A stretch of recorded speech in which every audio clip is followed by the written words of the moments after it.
Yes, Flint Dille, you're listening to Real American Headcast here. And these guys are head cases, actually, if you want the low-down dirty truth. Can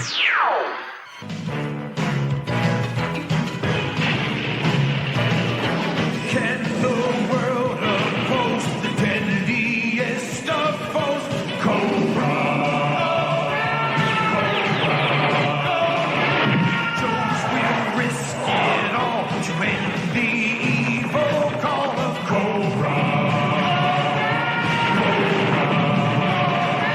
They never give up, they never say die, walking tall with banners high. They sound the battle cry.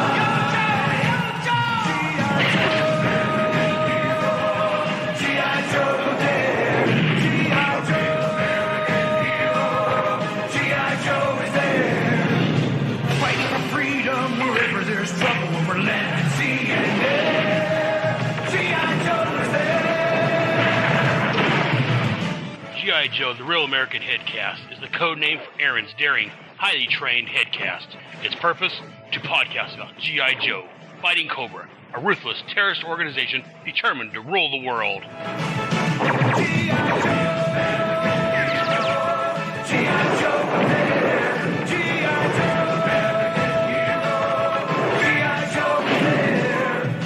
Fighting for freedom wherever there's trouble, we're letting the sea and air.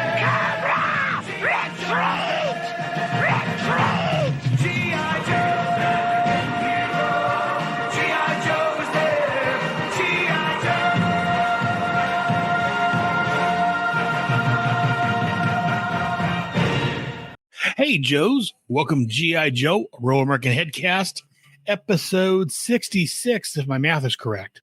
Before I get started, I want to say that this episode is sponsored by Big Danny Cool and Sean Adams, two of our great supporters over on Patreon. But no, definitely, thank you guys for joining us. It looks like so far we have Yo Joe Jackson in the chat with us. So I just want to say thanks for joining us, Joe. Glad you could be here.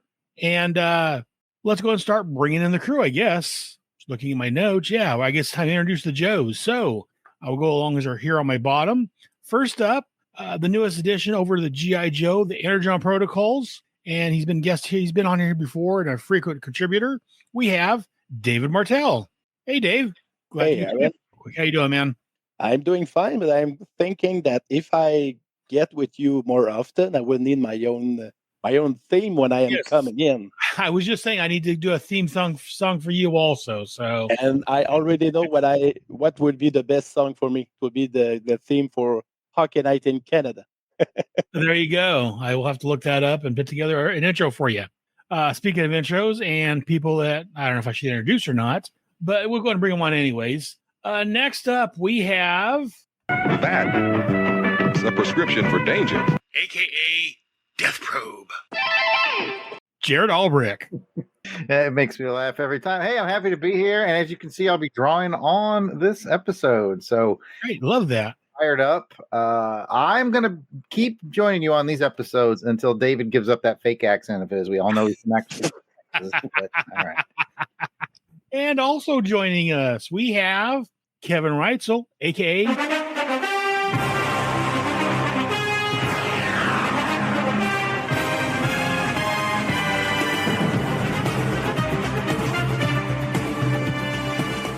the Raider Nerd himself. Oh, I'm sorry. I'm looking at my new Cold Slither album here. Sorry. Oh, what's going on?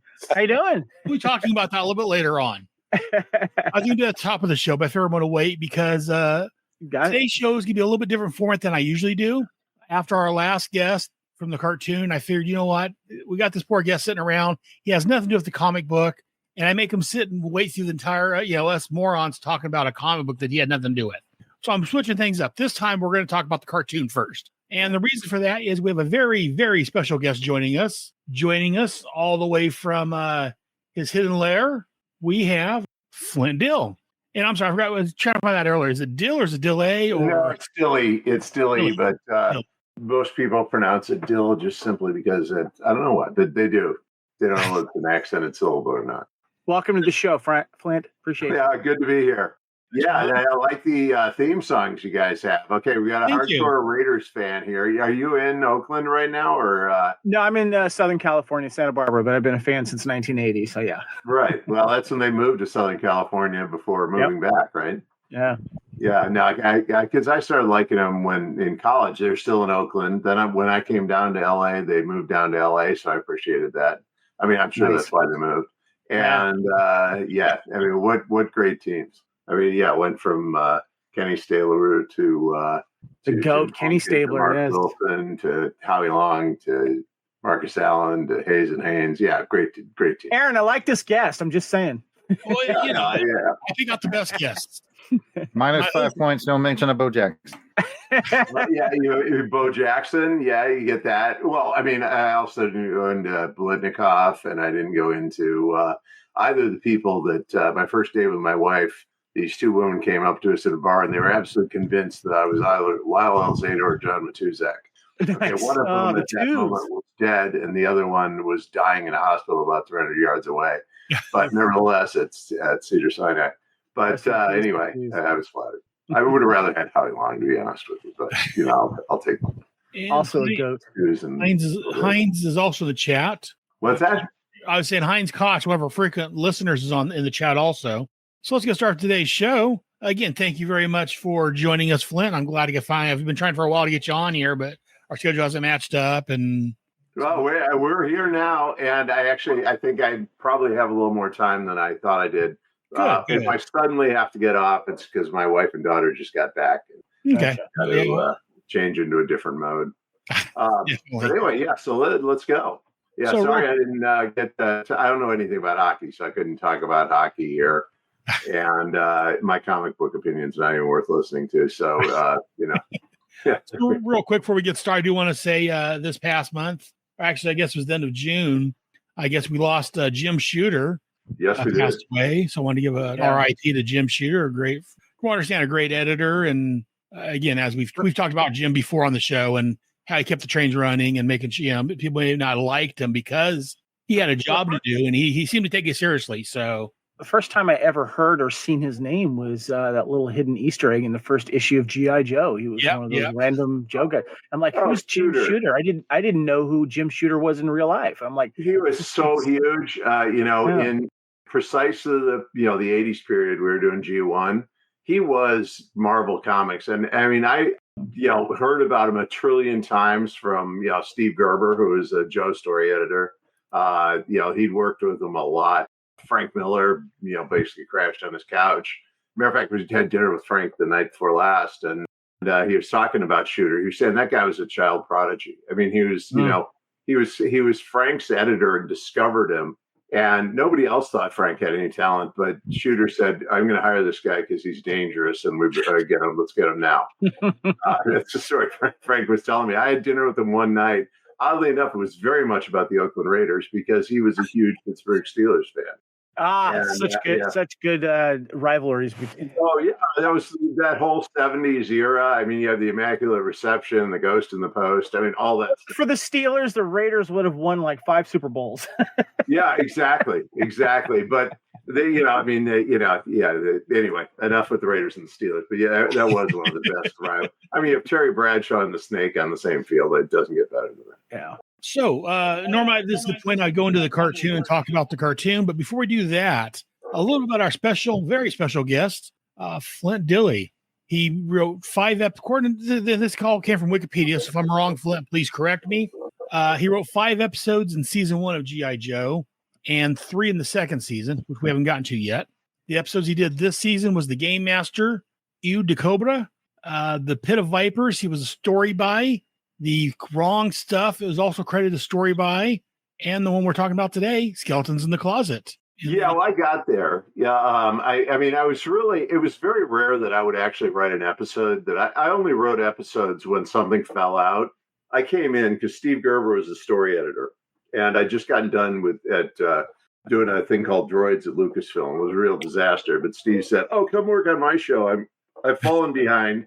Yeah, which was standard out for Steve. And I just need you to come in and ghost story it. I wouldn't really ghost because everybody knew I was doing it. And he said his big pitch was, and you could hit people with real fists, because we'd been working together at Ruby Spears doing network stuff. And we discovered the joys of syndication, where you just had none of the shackles that you had with network. So, it was great. So I came in and edited. I was editing, and then about 3 months in, Joe Bacall and Tom Griffin came into town. Griffin Bacall, Sunbow, came into town and said, "Hey, we want to hire you as a producer." So I came on it was a story editor and a producer. So I edited, probably half of, everything that came. Steve and I were, just, for the rest of the first season. Then I got moved over to Transformers. But I love G.I. Joe. I've never had an easier writing job in my life. It was easy. Some other stuff by Flint. So he wrote a great book called The Game Master, which I bought when it came with, and that's one I was going to talk to you originally, talk about your book, The Game Master, kind of your life. And well, it was really that 4-year period. It starts, it goes from like 83 all through Joe and Transformers, and ends with Amblin. But and it's kind of everything. What I did, and probably some of them were your questions, David.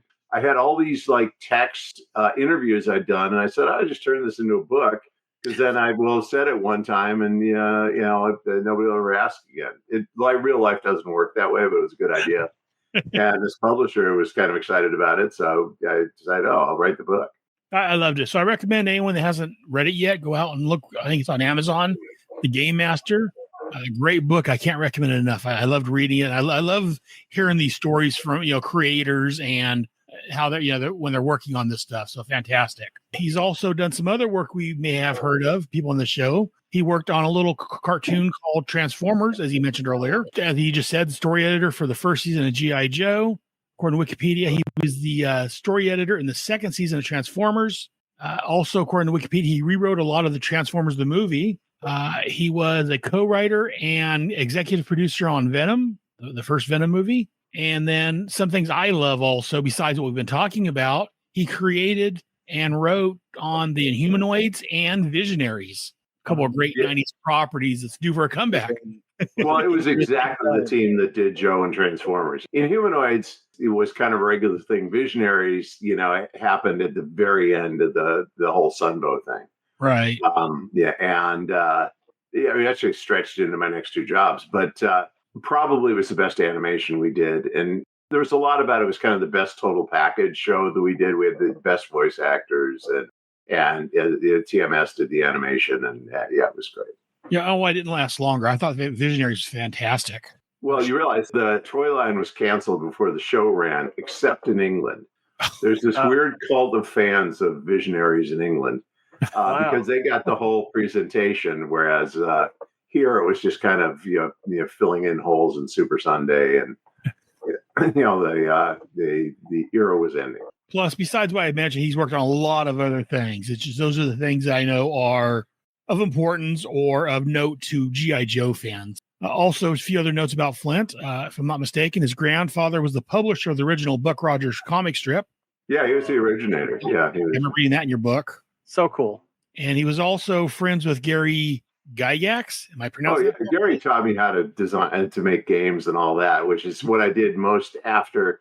I a few years where I was mostly a screenwriter, but once you get video games, you could tell stories in them because I was already a designer, and that's I just it was a perfect combo.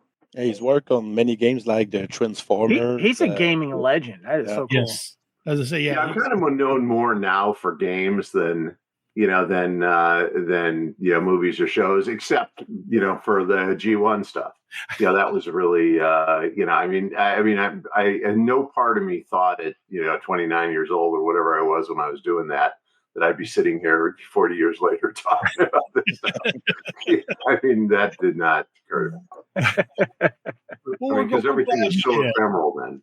Oh yeah, well, we're glad you did, because you did a great job, and I know we all enjoyed the cartoon and the trip, both that Transformers. I say everything I mentioned. I'm pretty sure I'm not alone in saying that Inhumanoids, Visionaries, your work on G.I. Joe, Transformers, fantastic. So from all of us, well, I'm doing a project right now, which is sort of an homage to all of them, probably more Inhumanoids than anything else, called Subterraneans, and it's an RPG and a tabletop game.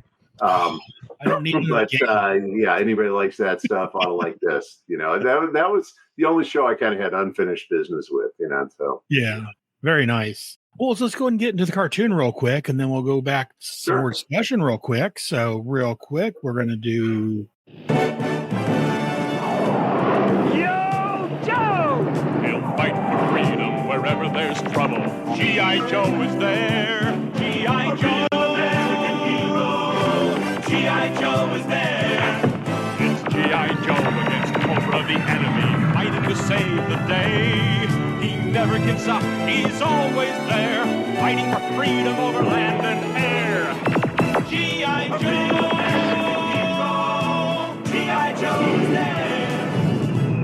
G.I. Joe is the code name for America's daring, highly trained Special Mission Force. Its purpose, to defend human freedom against Cobra, a ruthless terrorist organization determined to rule the world.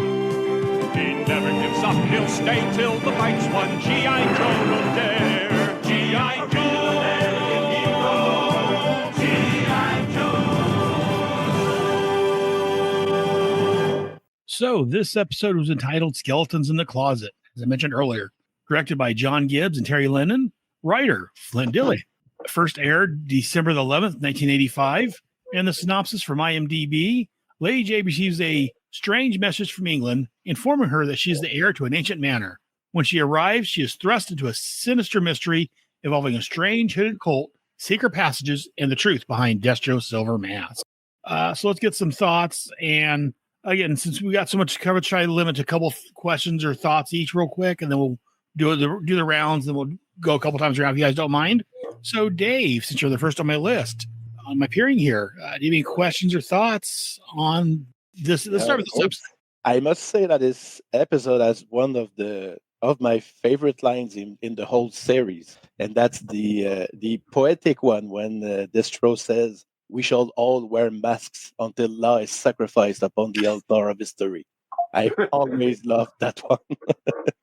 Yeah, and I was I mean, Skeletons in the Closet. Obviously, I was like going full Lovecraft because I was working on D&D projects at that point, and I was probably starting Inhumanoids at that moment. So you think about the Cthulhu's coming out of the basement in Lady J's manor. It's also the origin story for Marissa Fairborn, who's one of these stealth crossover characters. Because Flint's real name was Dashiell Fairborn. Right. And of course, when I was writing episodes, which was very rare, it only happened when somebody was so late on an episode that we had to get. I mean, everything I wrote was done probably within 48 hours. Wow. So from like, hey, I got this idea that Lady J's got a castle somewhere, and there's a lot of secret stuff and secret societies and all that underneath it. And Skeletons in the Closet, if you wanted to take episodes, kind of everything I like all rolled into one, that was probably it. I mean, I had like, spooky stuff, and, we wanted to do different. Jay Bacall at one point said to me, I think it was before the Games Master, but he said, let's just do something a little bit different. We don't just blow up the headquarters at the end, let's just do something different. So you have Skeletons in the Closet, which is basically a dungeon crawl, with a lot of other stuff, and Games Master, which was his own thing, and Ode to Cobra is about an aphrodisiac, which was not material which we covered usually on the show. It was pretty PG rated or G rated, but that's what it was about. Jared. Okay, yes, very nice. Questions, thoughts on this episode for Flint? I really wish I'd watched the episode now, Aaron. Okay, Kevin. That's an inside joke.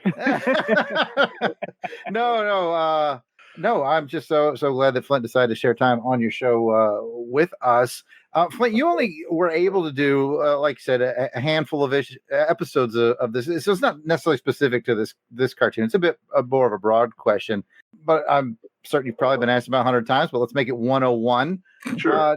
Was there ever a Joe character that you really wanted to do something with, and just never quite got the time? So I really would like to get back to that character, do a story around that person. I mean, clearly you got your Lady J and Destro story, and by the way, I love how you intertwine their history. Yes. Yeah. Well, I mean, obviously, I spent most of my time trying to promote Flint Field Marshal, but but I mean, there were there were characters that like, Buzz was shipwrecked. I mean, he really was shipwrecked. And so, he got to write most of the shipwreck stuff. I mean, people sort of had, control over certain characters. I liked writing and it was pretty easy to find stuff. Any of Chris Latta's stuff, because he was just such a different vibe in the show. He's cover commander, obviously, right. That, but he played a lot of other things. Because a lot of the actors had multiple roles because, it's a way voice recording. But I don't know, like a character. I mean, I liked exploring this whole weird triangle with Destro and Cobra Commander and the Baroness. I mean, Ace was always kind of fun because my theory on Ace was that, because we always had to have the pilots bail out when they were shot down. And that Ace, he loved being a pilot, but, he liked being shot down, then he could get on the ground and fight. He just had to do the bailout first. You can have fun with a guy like that. He later sort of appeared in Humanoids as this pilot whose plane crashed and that turned into his underground survival suit. But that was a kind of a subtle thing because we were not really allowed to cross over the shows. Kind of like Strange Ones, But the whole fun thing was, we'd get a list of where they tell us what characters they wanted us to use and feature in an episode because they wanted to see the toys and the characters because Hasbro's paying for this. But they never had said don't use the following characters. So I tried to find somebody I didn't know who they were and put them in there. Just used a lot of it. Yeah, female characters were always interesting to me just because they made it just added a dimension to it. Cover girl, people like that. Kevin, question? Flint, first of all, I like that you alluded to how instead of like destroying, like we see like the Cobra Fortress gets destroyed at the end of like a lot of episodes, and I've always mentioned that I love the architecture of all of these Cobra fortresses. But what I liked is you turned the tail on this one was that you showed them fleeing another horrible Cobra commanded event. And that the blonde girl who's a Cobra, she says, "Oh no, but it's destroyed. We can't go back." After she's flirting with the Baroness, so I like that you did that. That was a cool thing that we hadn't seen. But what I wanted to ask you is one thing while I was watching this episode, and a lot of these I haven't seen in years, so we're like watching them for the first time. That we're getting a history of Destro, which is one of the more interesting and unique backgrounds of a character. And I actually started thinking about the G.I. Joe movie that came out when they were showcasing what happened in the background of Destro, and there's some similarities there. And I was curious how you guys kind of either got the information or able to tell the story of Destro, because I'm trying to remember of the previous episodes. I don't know if we got such a detailed background on his background, but it felt like the people that were doing the movie were paying attention here. Oh, yeah, because we're all sitting in the same office talking about this all the time. And it was, kind of a formality. I moved around from show to show because they liked using me to develop stuff and write pilots and all that. And after the first year, they put people in for post-production people because they decided I was probably incompetent in doing most post-production stuff, and secondly, that just wasn't the best use for me. And so that's when like Mike Hill came in. By the way, Cold Slither's having a big comeback now too. Interestingly. Oh yes. Yeah, I think they had to do more with it, and Mike should have been the guest of honor at Comic-Con this year. Well, I just want to interject. He was there as a guest. And he was treated like royalty with the fans that came up and realized who he was. And I thanked him. Yeah. I thanked him in person for being there. And I'm also thanked him for being on the show with you, Aaron. Yeah, we had him on the show episode before last. So great. Yeah, great guy. Because he came in, he was kind of mostly post-production, but I mean, he was of all the people, the person I knew the longest that worked on the shows, because I knew him, from Hollywood Guerrilla days before any of us were employed. And, he came on and, it was cool. So kind of everybody could do everything. He could write scripts. He was much better with post-production stuff than I was. I can't remember the question you were asking. Sorry, about the history of Destro and how you guys kind of decided to follow that, and what kind of information was either given to you guys or where that was kind of created. Well, yeah, I mean, the meta answer to that, and then we'll get into it, is how all this stuff came together. Is Steve, obviously was a comic book guy, Steve Gerber. And he had, created Howard the Duck, which came out, the summer we were working on this stuff, one of the summers. And, and so he knew everybody in comics. So what he would do is at the time, a lot of them wanted to come out to animation because this paid incredibly well, the Sunbow stuff. And so you could give somebody a 3-script deal, and that would pay for their move to Los Angeles. And they could come in and do it. Marv Wolfman came out, Len Wein came out, Roger Schleifer came out and then went back because he ended up being a producer in New York for Transformers later on. So a bunch of them were comic book guys. And comic book guys think about different things than we see in the upper right-hand corner here. Think about different things than writers do. They tend to think of continuity. They tend to think of backstories. They tend to think of interrelationships, which was something that, not writers, I mean animation writers. Animation traditionally didn't do that. Animation was based on the idea that every episode started, you watch Gunsmoke, it starts, with Matt Dillon's in the sheriff's office and bad guy comes into town, kills bad guy back in the sheriff's office, and the story never advances. And you never look any deeper into anything. Like you never went upstairs in the Long Branch Saloon, stuff like that. And, figure out what Miss Kitty was really running up there. But, and whereas the comic book guys were really concerned about that. And I was the only person that was really kind of a game guy, but we had similar things. I just wanted things to make sense and have a kind of logic and cohesion behind them.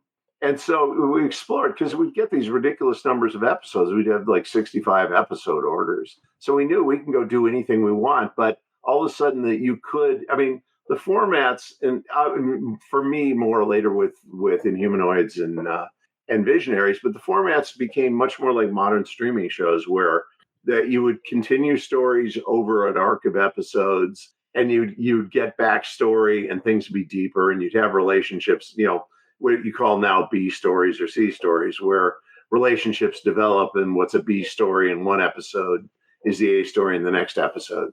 We got much more of that format, because when we started, it was very much a reset kind of thing, except for the miniseries, because you couldn't trust some guy at the local affiliate in Kansas City to put the right disc in, the right, VHS actually in those days, or, some kind of tape format in on the same day. But that all changed. And so we could actually, do things in an order and have stories advance and sub stories advance. So we were just fascinated by that and kept doing it. And you wanted to know the backstory, I was just, kind of interested in, okay, how would this really work? If I were making a game out of it, which I'd love to do as a miniatures game with the Joe characters. But anyway, yeah. So that, it was all sorts of influences coming together that only could have happened at that point in the 80s. Very nice. And to follow up a couple of things, like David said, a lot of great writing in this, a lot of great one-liners or, various things. I just love that. Yeah, like Kevin said, I love when we get the backstories of some of these characters because, like you said, most of these are one and dones. We don't really get much in depth on these. They're just, for little kids to watch and enjoy. And so I think episodes like this are fantastic. These are my favorite. Well, the big thing that happened too is we realized the show wasn't really, none of our shows were really for little kids. Because the other thing that was going on in the mid 80s, I was talking to Tom Griffin one day, it was my boss, he and Joe, and Jay sort of, but, Jay was different. But I was talking to Tom one day and he was talking about the recession. And what we realized is Dad's sitting there watching the show too. He's not working, he's on the couch. And so you wanted to make it adult stuff. Plus the fact we were doing stuff that we wanted to see. Right. And obviously we knew that, we were doing something that's considered a children's medium. So, there were boundaries around us, but there were never, they were never really constrictions. We had a lot of fun with it. And that was new. Before that in animation, like when I was writing in network animation, it was about kids and there were agendas behind it and it was pro-social and all that. And, we were fairly antisocial. But what was funny was that, all of a sudden you got to kind of know these characters and flesh them out a little bit and create relationships between them. There are characters that don't like each other, characters that like each other, that aren't supposed to like each other. You can have a lot of fun with that. And so between having this other audience and knowing that, no matter what, the kids are going to follow the action, right? And so the dialogue and the subtext of it can be, adult with a small a, but can be something that dad's sitting there watching. He's not embarrassed by it. And that's why you go to cons, and what you see like 3 generations of fans there. There's the guy who was dad, when the thing came out. He's grandpa now. There's, the kid who's now dad, and then, they're bringing their kid along. Their kid may or may not want to be there, except they think it's cool to go to the convention with dad and grandpa, so they're there. Very nice. And a couple of thoughts real quick. So, and it's one thing I always complain about, the beasts in the pits. Right. Cthulhu inspired and all that. I love that personally.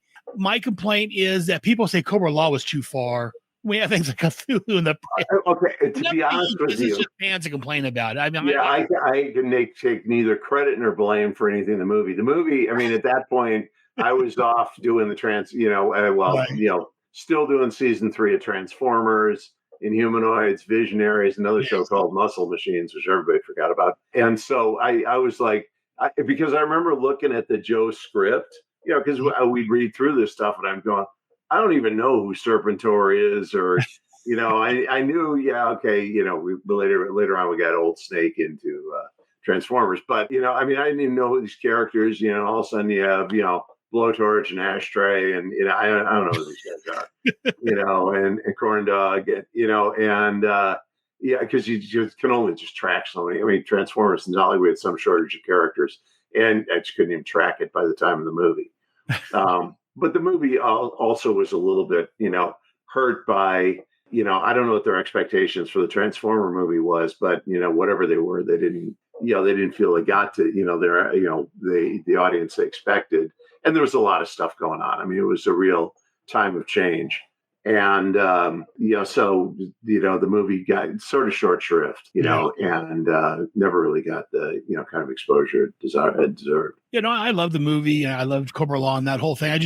People say that, I stopped watching the movie because that was Serpentor or Cobra Law and all that was just too far.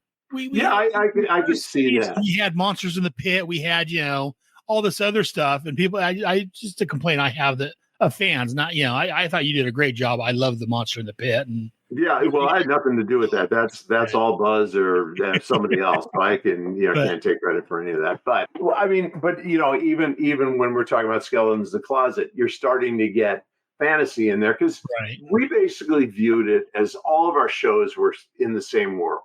Right. Okay, we could not do crossovers. They're apparently going to do one now, but that was absolutely verboten. Just it was frustrating to us because. We would have characters like Hector Ramirez appeared and everything, and even Jam. But we just viewed it as all this is going on at the same time, and so the Monster in the Pit was may or may not have been something that came out of Inhumanoids. Yeah, that was I think Buzz wrote an episode or 2 of Inhumanoids. I don't remember, but they're certainly around for it and aware of it. But that was not something they were thinking about. My question is actually, this ends with the Monster in the Pit kind of splurging up, the traditional, the end ? Did you ever want to write a follow-up to this, or was that ever discussed? Well, yeah, as I said, I was not on Joe at that point. So nobody was talking to me about writing follow-ups for it. I was like, we got 13 more episodes of Visionaries to do. Right, but is that something you wanted to do when you wrote this? I guess is that something you had in mind? Well, the idea, at the time, we just thought this is going to go on forever, right? Right. And so everything was a setup, and what is that it's got to change and evolve. It's certainly by the time I got there, we had 2. We already had the miniseries, and we want to see something brilliant. Ron Friedman's miniseries beginning for G.I. Joe. Inside 5 minutes, it's like a writer's franchise class. You know who G.I. Joe is, why you need G.I. Joe. You know who Cobra is. You know who the main characters are. It's just brilliant. But we'd had enough episodes where, Cobra has the plot of the week. And, they're going to manipulate weather this week, and so you have to go to character after that. You kind of get done with plot. You've set up your world. And so you're going to characters, and then you try to expand the mythology of it. We had that episode where they're, in the Egyptian Book of the Dead. Gordon Kent was an interesting person on the show, too, for just like kind of insider trivia. Gordon wrote probably the kind of darkest, most serious episode being I can't remember what it was called. It was the one. It was like almost like an episode of a modern commando show or something. But it was one. It was Hard Target. I can't remember what it was called. Andy wrote the Egyptian Underground one, with the name of that also escapes me. Gods Below, I think was what it was called. Andy wrote the silly one with the plants, which was basically something that was a very 80s thing, and that was Little Shop of Horrors, which was maybe our silliest episode. Because, I mean, he himself was the most informed animation person anywhere near our team. Like, he actually knew how it worked and explained to me how why the production, the voice recordings worked the way they did, and how the animation was done, and all that, which allowed us to do things that nobody else was doing at that point, because we were doing animating differently. And so eventually we could just have actors, doing the things ensemble, because we didn't need clean takes like you do for network shows. And you could just rewrite stuff on the fly, because a lot of the best stuff came, and this was later on, but it came out of the actors. We do a cold read at the beginning of the voice session. And usually it started out, I mean, it was stuff that was unprintable. And I'm sure Wally Burr, was like, somebody with a handcuff briefcase to his wrist came in and, took all the tapes, because, I mean, this was not stuff you could put on children's television, because the actors were just having fun with the stuff. But they'd come up with really good lines. And always in the past, you couldn't have used any of their lines because, the network had approved the script, and you had to do the script the network had approved. And, about, 2 months in, I was a little slow on the draw, but I realized, I was a producer. And so, in the studio, I was the network. I didn't know that, because I was also some guy like 2 years out of film school. And then you had, virtually no idea what I was doing. But, you just say, yeah, let's change the line. Let's do this and that. And at first people were really panicked, and then they realized, oh yeah, I mean, he may get into trouble. And we'd always get the line as written. But so much of it came because the voice actors, I mean, they're actually actors and extremely talented people. And a lot of them were stand-up comedians and even writers themselves and stuff. So they brought an amazing amount to it, which gave it, all a unique sound, if that makes sense. Oh, yeah. Yeah. Okay. Like the line David was talking about, that may well have been, somebody in the room. Probably not. That sounds like a pretty written line. But I mean, they came up with great stuff. And Kevin, you had a question? Well, I had an observation first that I wanted to point out that I thought was fun, and then I have a question for you. So my observation was I liked that you guys, of course, went to Scotland in this episode. And one of the reasons why I like that is, first of all, there is a real Loch Lomond there, because I've actually been there. And my wife and I have been there twice together, and I've been there 3 total times to Scotland. And I've actually driven around that loch before, so I know where it is. And there's some real castles all around that area, which is great. So that was a nice call out there. The question I have is regarding, and you touched on it earlier, Flint, and I'm really glad that you did, because you said about which characters you're going to decide that are going to go into an episode. And sometimes you're giving a suggestion, given the suggestion because they want to showcase some toys and characters and stuff. Yeah. And so it's funny. It's been kind of an ongoing thing when we do cover these cartoons. It's like there's some really oddball characters of G.I. Joe that put themselves in certain adventures. We always kind of joke, like, was that the best team that should have been there in the first place? And so I wanted to ask you, because the question that I have for this episode is, was this the right team for this mission? You have Lady J, Flint, Spirit, and of course, one of my favorites, Freedom, right here. Right. Barbecue, Snake Eyes, and then Rando, Green Joe troops. So my question for you, do you remember, because you made a comment that sometimes you like to throw in something that you like. Do you remember in this episode what was told to you? You had to have these guys, and was there one that you decided to throw in? I would assume all the characters that weren't Flint, Lady J, I mean, yeah. I mean, I never would have been thinking, hey, yeah, I got Freedom in there. I mean, yeah, you got, in those days was a fax. Today it would be an email, but you would say something like, oh, we're discontinuing, Howitzer, and, put in, Freedom for, Howitzer. Okay. Or you just get, we'd like to feature these characters in there to make sure they're all in there. And what was great about it is, then you could write, and this is what I tended to do, because I've always liked those kind of movies that are cutting between 2 seemingly unrelated actions, but they all end up being related, and I mean, I think every script I did that. So you could do, Ode to Cobra. You could have, the ninja guys showing up in the British Museum stealing stuff, and you could have, what's the name? The guy with the swamp buggy. I remember, it's like, how do I get a swamp buggy? Oh, I know how to get a swamp buggy in this, and because they give you vehicles too that you're supposed to use. Okay, and you have to remember that in most cases we'd never seen the actual toys. What we had drawings. There are copies of the Bible out there because I found mine and when I cleaned out all my storage, and we had a big red binder. There was a Bible that had kind of the basic bios of the character. We went more off we'd write voice auditions for them. And the voice audition would, usually key off a known figure because the actor had to have somewhere to start, and then you'd work from there. And by the time you've written 5 lines by the characters, they're their own character anyway. But you try to figure out what their voice tics were and their personality and how that would fit with the character. But it was very abstract. I mean, it wasn't like anybody, sometimes we would get toys, okay, and they'd send them to us. But I mean, we didn't usually see them. I mean, we got a huge regret that I didn't steal the general flag we were using as a coffee table and an ashtray holder. That was the 80s. Yeah, everybody smoked at that point. But anyway, but it was very rare that they do that. I remember Bob Prupus, who was head of Boys Toys at that point, I think he was cleaning out his office, just sent a box of Joes and Transformers.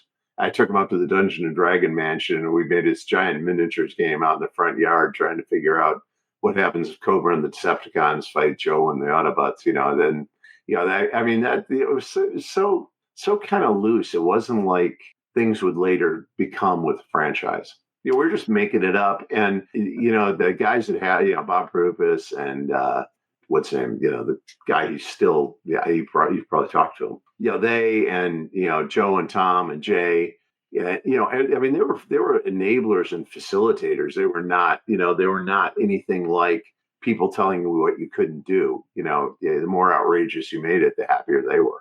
Aaron, I just have to say, I can't let this episode end without me making one more observation. And this is kind of an ongoing thing with our podcast on the cartoon. Was there's a lot of beautiful women that are showcased in this TV series, which is why my dad would probably watch it with me sometimes. Well, that was part of what I was telling you.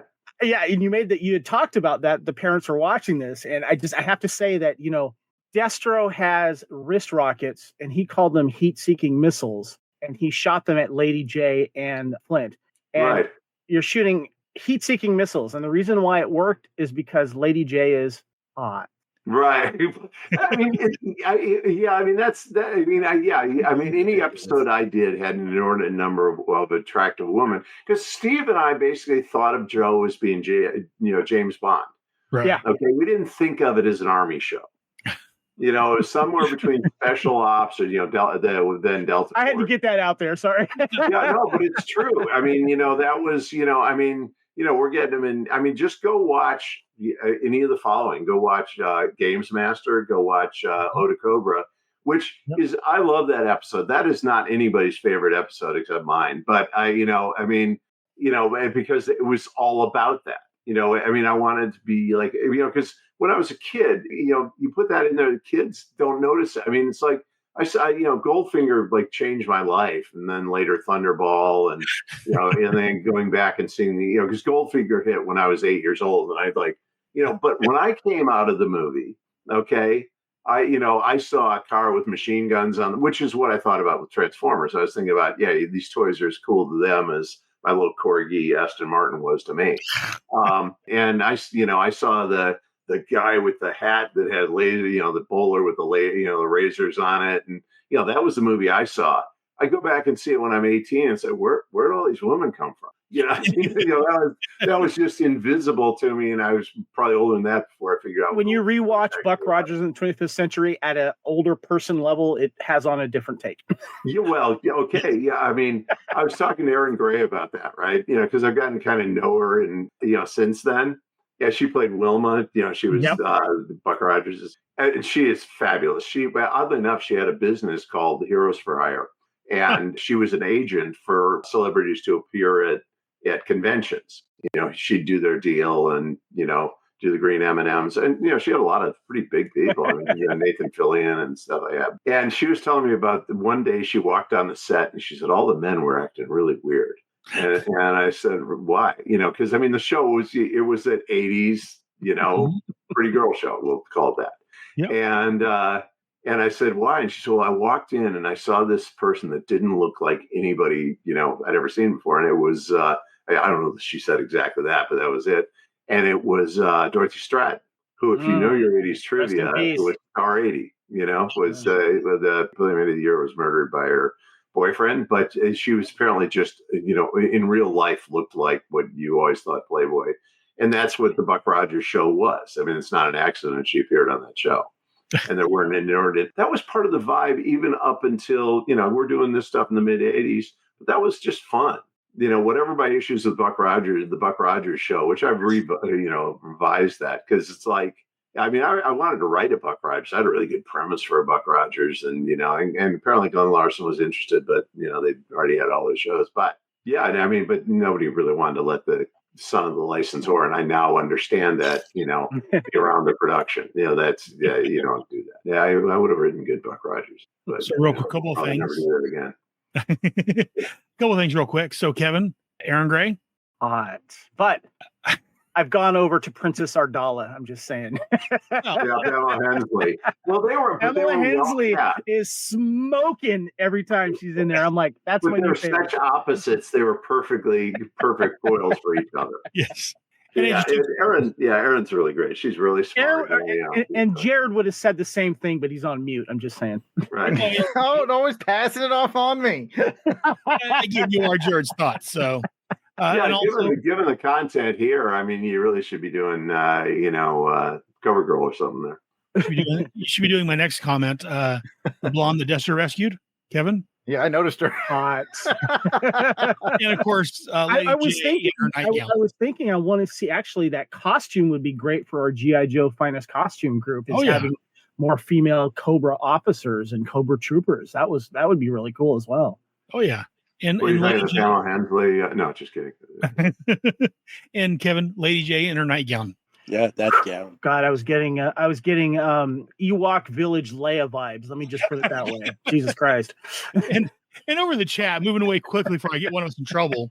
JSP has joined us. He said, "How's it going, gentlemen?" I guess he's referring to Flint. Me, gentleman here. Oh, and obviously not referring to me, but yeah. Back when you're talking about throwing everybody you can to the episodes, JSP had a question. He said, "Was that the thought process for the episode? 20 questions." What was it? Remind me what 20 questions was. Because I think I edited it, but it's that was the one with Geraldo doing like a. Oh, right, yes. Cobra was planning to invade Rocky Mountain chemical weapons, and Hector Ramirez was doing a expose on G.I. Joe. Is G.I. Joe a waste of time and taxpayer money and all this? Well, okay. You start here. Geraldo Rivera, who I think retired last year. But you talk about a long career. At that moment, Geraldo Rivera was doing these ridiculous TV specials, right? Yep. Okay. There's another total 80s moment. He finds Al Capone's vault in Chicago. He did not find anything either. No, there was like some bottle comes falling out.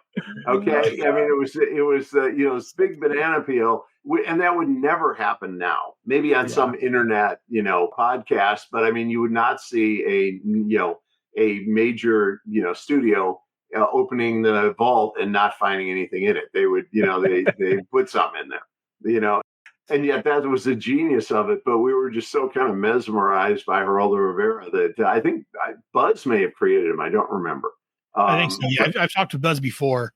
Yeah, he created Geraldo Hector and used him. I know he used him on Jim, Transformers, and Humanoids. I think he showed up in. Yeah, no, that was me. I saw the guy. We basically, it was the first draft was probably Geraldo Rivera, knowing we couldn't do it, and Buzz, I think he named him Hector Ramirez, so okay. He's all over in Humanoids because those were media shows. All media was changing then. So much is about context, and the whole reason for thinking about this is, what do you do now? Okay, to leverage things that way. You'd have some Joe Rogan character sitting in the middle of this. And you have all these kind of cartoon characters from the 80s are kind of back. I mean, for sad reasons. I mean, Ozzy Osbourne and Hulk Hogan. I mean, that world's trying to rebirth itself because, it was so striking and ridiculous. And it was people trying to figure out, because all of a sudden you have 900 cable channels. And it was the first time people had to create, ridiculous content to put on there just to fill time. Frank, when he was doing, I met in exactly in this period, Frank Miller, when he was doing Dark Knight, did an incredible job of all the different opinions you see coming out of the cable TVs and all that. Well, we were all reacting to that. I mean, that was, now it's standard op for you guys. I mean, look what we're doing right now. But I mean, for, back then, I mean, you have something produced as well as a cable show would have been in the 80s that you're doing, from your computer. And other than certain inept people that don't know how to use the program, they'll go nameless, mainly me. I can't get their microphone to work. But I mean, look at the production we're looking at. I'm the only one with a boring background, which, by the way, that's, that was the kind of thing that I had up in my wall. I think I bought it around that period. And that's, because I was an ancient history major in college. So, I mean, whenever there was an opportunity to put ancient stuff in there, done. It's in there. And I was designing D&D stuff at that point. Oh, yeah, very nice. Yeah, JSP says that, Geraldo was Jerry Springer before Jerry Springer. Yes. Well, Geraldo got in this fight with a bunch of Nazis on his show, and they're throwing chairs around. I mean, you guys like old enough to remember that? Yeah. I remember. I was watching that episode. Yeah. He had the nose brace on the next episode. Yeah. I just heard about it later on. Yeah. I mean, that was, it's you guys are older than I thought you were. I'm 55. So right. Okay. 54. How are you two still alive? You know what? With me not being able to walk, hush, you young pup.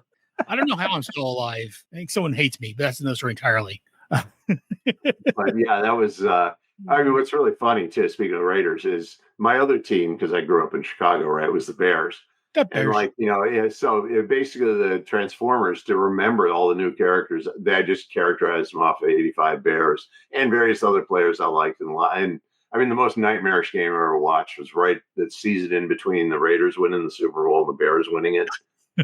That was the 4 starting quarterbacks on both teams got knocked out of the game. I mean, and so I mean, I think the Raiders finally, Mark Wilson came stumbling out. A great guy, I think, was going to quarterback, and then and Walter Payton was quarterbacking for the Walter Payton, who was a quarterback in college, was the quarterback. But anyway, that was like all over this stuff. Yeah, sweetness.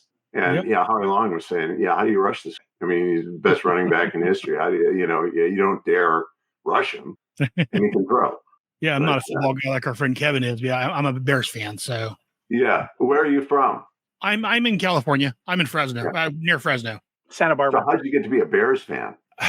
Again, I'm not a big football fan, but back in the mid '80s when they were doing really good, I just picked them up. Yeah, you had to love them. I mean, they were a big personality team. They did the Super Bowl shuffle. They did the, that whole thing. So I just kind of, I like these guys. The Refrigerator Perry. Yep. Who was the G.I. Joe? Yes, I was going to say, and they made him a G.I. Joe character. So I just. McMahon was just like the quarterback, Oh, he was like the coolest guy in the world, And when he wasn't hurt for a couple seasons, he was probably as good as any quarterback that ever played in the league. I mean, he was amazing. But he was a very, fragile guy. In the chat, JSP was correcting me. Said he wasn't. Hector was never in the Transformers, but he wasn't. Oh, yeah, he is in Transformers, and I'm trying to remember the episode. I thought he was, but I've got crappy memory, so maybe. I believe there was an episode that they showcased him. I remember hearing something. And JSP also he was about to. Yeah, because people bring pictures where they have shots of Hector Ramirez in every show, and I'm.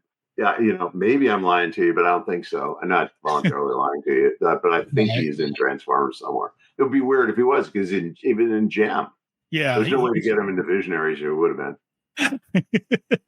He was all over the place. Yeah, but I thought he was, but I could be mistaken on that. But Dave, has been also we heard from you. Got questions or thoughts? Yeah, there's one thing that I really liked as a kid from the episode. It's the fact that I think the only time that we see Destro being an actual arms dealer. Yes. It's too bad that his stuff is like breaking down behind him.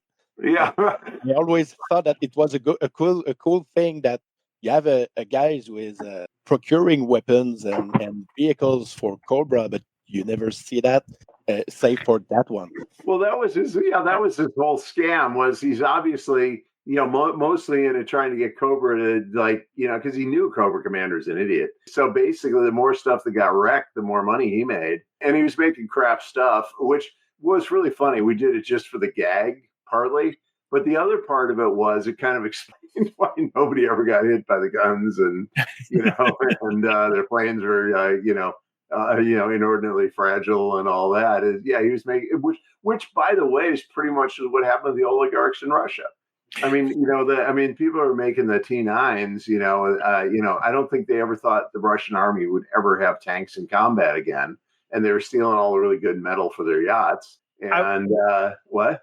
I was getting the vibe of the movie Lord of War with Nicolas Cage, where he's an arms dealer, and it really dives into that world. So I agree. It was great to see him actually doing what he usually does.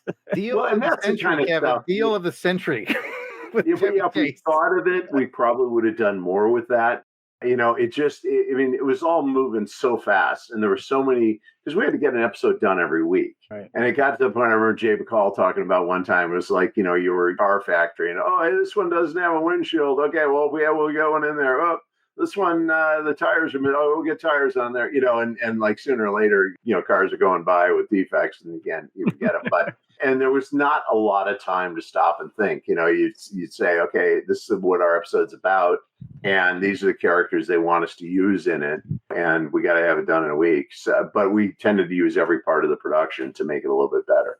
The recording sessions, the editing sessions, stuff like that. We started cutting out the guys, the parachutes popping open. I mean, we figured people got that. And there's a line in there. I'm not sure if it's Flint who says it, but someone says, "I would not wish that stuff on Cobra." Yeah, exactly. Well, that was the whole thing. They know it was a bunch of crap. Destro's selling them, this crapola stuff. Cobra Commander's too whacked out to do it. But you wanted a different, relationship between Destro and Cobra Commander than you had, say, between Starscream and Megatron. And that is, Starscream's always trying to take his job. Destro had no interest. Well, I mean, one thing we did, okay, and this was what I did. It's in Dungeons and Dragons, there's an alignment chart. And so you don't just have good guys and bad guys, but you have lawful good, neutral good, and chaotic good. And you have lawful evil, neutral evil, and chaotic evil. And not all evil guys get along with each other. And then you have neutrals. And, with G.I. Joe, the neutrals were mostly either, characters who were just in the episode, random humans. But, some of them, like the business kind of guys, I don't know that Destro really sat around deciding he was going to be evil every day. He was just trying to make money. So he's sort of a neutral. And if he's a neutral, then all of a sudden you can deal with him. You can deal with something that's, you touch. You hate whatever's opposite you, that you don't touch. That's why, Cobra Commander, who himself was half crazy, but he's obviously lawful because he's Cobra Commander. Yeah, but he didn't deal particularly well with Zartan and, the crazier guys or the ninjas. I mean, it's like, that was just weird. You know what I mean? And the ninja guys, had some, presumably some, Bushido code they were following. So they weren't entirely chaotic, but they were, for one reason or another doing what they were doing. But anyway, once you thought of characters that way, you had to figure out why are they doing what they're doing. You know what I mean? Why is this, chaotic guy belong to an organization called G.I. Joe? Well, he didn't fit anywhere else. And that was a button. That's, your shipwrecks and guys like that, it was the subtext. You couldn't have them out, at a bar half drunk because this was children's television. But, that was the implication of it. Yeah, very much so. Yeah. Jared, let's get back to you. Any thoughts or questions for Sure. guest? What I've enjoyed the most from talking with Flint is you clearly, sir, you look back on this fondly. It's clear that you look back with a tremendous amount of joy, and I love that, and I just love that about you. So my question is, as you look back, and I know you've done many, many things, but looking back, since this is a Joe podcast, looking back on Joe, what was just one of the things that made you the absolute happiest around this? Oh, I mean, I'll just categorically say, that whole era of my life was, one of the A-list eras, and there have been other ones for different reasons. But as far as first of all, especially with Joe, I was made to do that. Okay, you know what I mean? In other words, I was formed to do that show. And Steve Gerber was probably the best story editor in the history of, animation. And, so, we would just jam ideas, and we had a fundamentally identical theories on what the show should be, wildly different human beings. But I mean, we totally agreed what what we were trying to do. And he was a real, seasoned pro. As I said, I was some, kid out of film school at that moment, but I was also, really learning, a lot about designing games. So, and like, there was no line between work and life at that point. So, it's like, I mean, these characters, Lady J was to some extent, kind of like my girlfriend at that moment, lucky. Yeah. Well, I mean, she was an animation, right? She went on to write Beauty and the Beast and Lion King and all that. I mean, she ended up quite a career. But anyway, so you just think about it that way. And, so it's like, it was just all one continuum. And also the world was just so alive. I mean, I feel a little bit of that coming back now. Maybe that's why I'm happy to see all these wrestlers showing up and everything. Just all these outrageous characters. And you had, and everything was colorful. So the whole world was Technicolor. I mean, the movies were, and we kind of reference them all in the shows. I mean, we're watching, everything from Star Wars, obviously, hung over the culture, and they're still being made. Indiana Jones, Terminator, Alien, and Aliens, that came out exactly when we were doing it. And then you had all these big goofy action stars, from Sylvester Stallone to Arnold Schwarzenegger to Dolph Lundgren to, you had all and Mr. T. Yeah, I did the Mr. T show before I did this, and that was the first show I ever did. So I mean, it was like, you're living in this great, vibrant world, and all these mediums are exploding, but none of them had gotten, MTV had just shown up. And, later on, you have Miami Vice going on while you're doing this. So we could, and so everything was happening, at the time. It was very easy. And, just life was fun. Life was like living in a movie at that point. The 80s, man. It just never got better.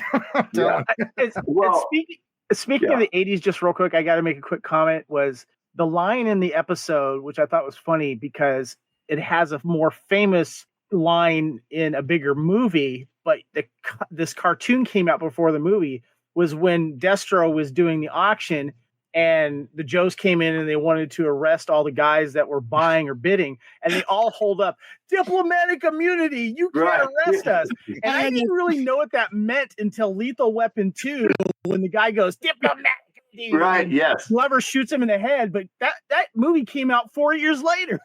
Yeah. Remember, everybody was watching everything.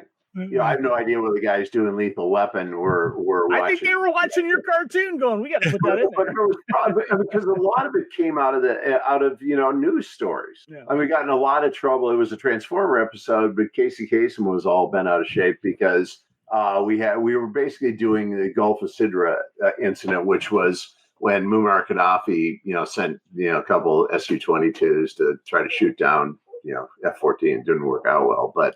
And Reagan, okay, but yeah, you would have, people trying, doing criminal stuff and then trying to claim diplomatic immunity.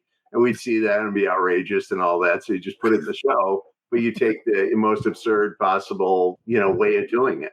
Because when we were doing this, the Soviet Union was still in business. Right. I mean, they were not quite the menace they were, but it's all happening, after the Iran hostage crisis. I mean, the time's not that different than now, actually. Right. And Donald Trump, I mean, come on, he was a character out of the 80s, another ridiculous character who we probably parodied in some show, and, he went on his career grew. But I mean, nevertheless, I mean, that's that. I mean, we got a lot of 80s happening. Oh, yeah.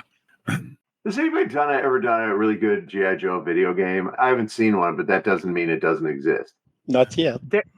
I have one that was released about 3 or 4 years ago. I forget the title of it. It was okay.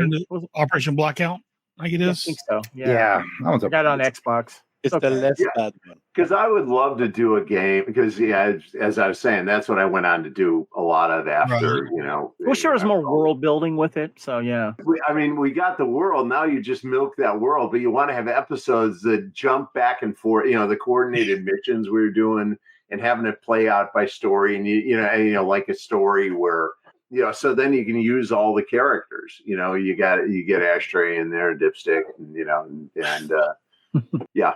Anyway, so all right, I will go away. You guys talk about the comic book. Good to have you, Flint. Appreciate you. All right, yeah, thank you very much, Flint. I appreciate your time. And great. No, I'm here, and I'll come back if there's something else you want to have. Yeah, I definitely love to have you on when we talk about the season 2 episode you worked on. I'd love to. Great. I enjoyed you. Thank you very much, sir. You have a great day. Perfect. Talk to you later. Thanks, Flint. Thanks, Flint. Who was that guy? He has some cartoon called G.I. Joseph or something like that. I gotta tell you, dude he was like an 8 when Goldfinger came out. He looks good for his age. I was like, he does. He looks young. Yeah. No, I wish I looked that good, and I'm younger than he is. So. When he said he was 8 with Goldfinger, I was like, how old is this dude? He does not look that old. Jared's doing the math. I was like, he does not look that old. I was getting nervous because I wrote these notes and I didn't realize he was going to be on the show. And I'm like, I don't know if I want to say some of these in front of me. I have my sheet here and I was like, uh-oh. I know, right? I got like, uh-oh.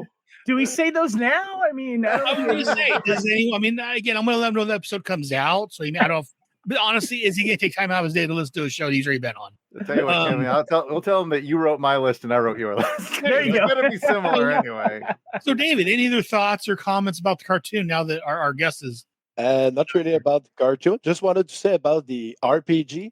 I mean, you know that on the show, I do this really sick French-Canadian accent. So I decided to just use it in real life just to make sure that people don't get all confused. You'll get confused. Yeah, I knew it. I did have to mention one observation, and I would have brought it up with Flint, but I forgot. I just wanted to get your guys' thoughts on this. So the supernatural hits hard in this episode. Yes. So, you got the Lady J sacrifice attempt, a gigantic spider, an octopus, the gigantic eye, spirits, a moving skeleton. But the thing that creeped me out the most was the creepy large maid that knows gymnastics. You see, when she first started the gymnast, well, first off, a couple comments on that. When they showed the blonde that rescued Destro and he was bad talking Baroness, I not forgotten for sure because it's been a while since I've seen this one. I'm like, that's Baroness. And then when they showed the maid doing the gymnastics and flipping around, I'm like, is this Baroness too? I just assumed it was well. Yeah. And also, this episode's missing one thing since, he's drawing and I've got freedom here.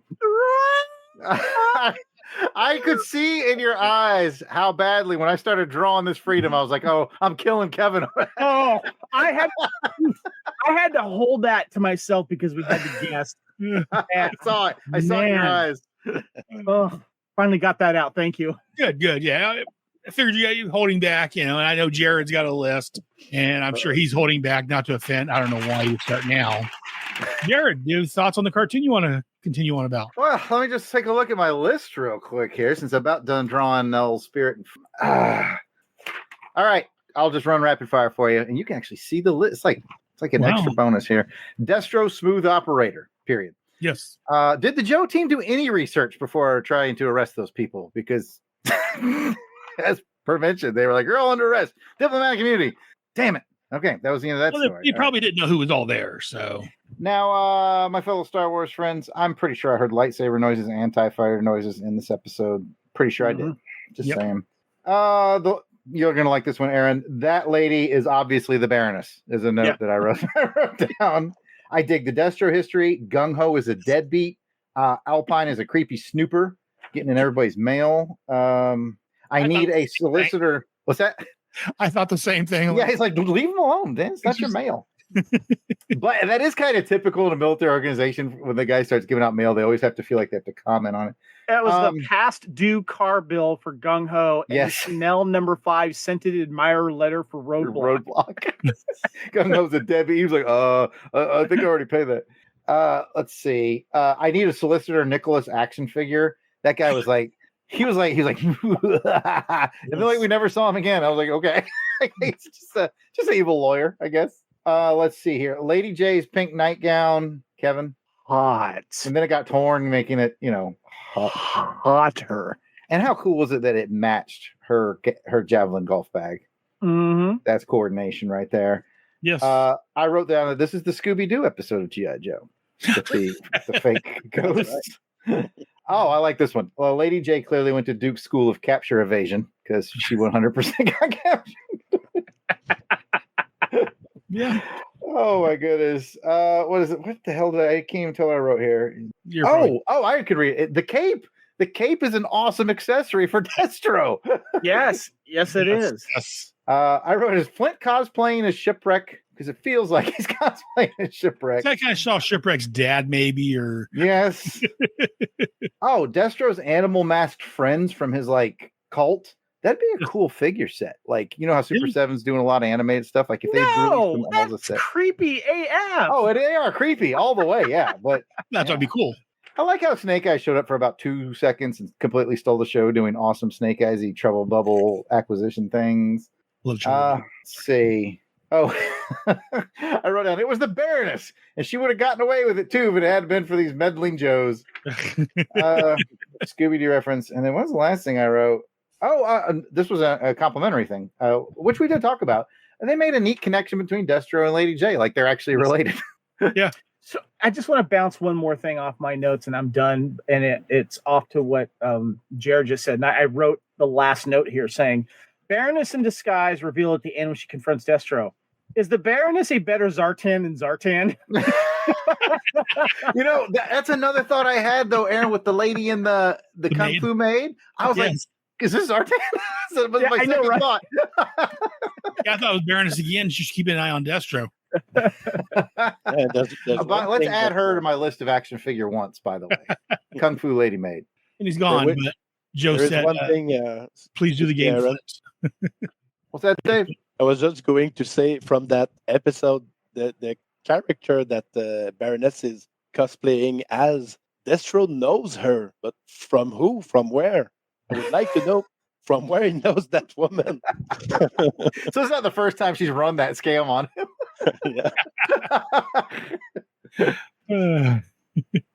Any other thoughts on the cartoon? David, you good? Or you got any thoughts or comments? I'm good. Thank you. Kevin, you good? I'm good. All right. And again, we're doing things a lot of order. So we're going to go into Postbox the Pit. So again, we're going to start over on Facebook. Again, this is everybody. This one either made many people post things or are active on the Facebook. So first up, very, very active, especially recently, our buddy here, Kevin Reitzel. What? Yeah, thanks, Kevin. Yeah. There was an Alexis Lucia, Yojo Jackson, Peppy Pat Sampson, our game master, Eric Smith, Michael Karnawaka, and I'm probably butchering that, I'm sorry, and James Von Werner. Over on Blue Sky, I don't do much over there. Only shout I'm going to get for Blue Sky is David Martel, the guy that talked me into going over there and setting up Blue Sky finally. So I post my links on there. Thanks, Dave. Over on Twitter or X. I'm going to skip this. This guy's an idiot. Jared Albrecht. I knew it. You knew it. Sorry.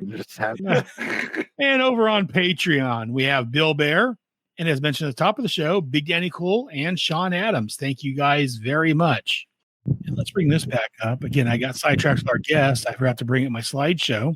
So we ripped Jim Shooter. We talked about the cartoon. And there you go, Kevin. That's the image I used for it. Because again, hot. Hold on. Why are you staying on that for just a fraction of a second? Jeez. Lady J. Jared needs time to process this, you know? Lady J, and the J stands for, you know what? Never mind. Let's move on. Jared, remember, I'm the guy that has to speak for you when it comes to right. My bad. I really got carried away. And I'm your sexy translator. Yeah. And see, I was expecting Jared to do the hot blonde Cobra Trooper instead of Spirit today. But yeah, no. If only we had talked before I started this thing. Because that was a very nice image. I'd use that one. Can we move on? Or do you want to stay for another couple seconds? Okay, go ahead. Okay. Anyways, and then as I said, we're in Postbox the Pits. We talked about Facebook, Patreon, and let me get back to my notes. I got running behind here. And so these are all the places you can reach out to me. There's gijoe@headspeaks.com. That's our email.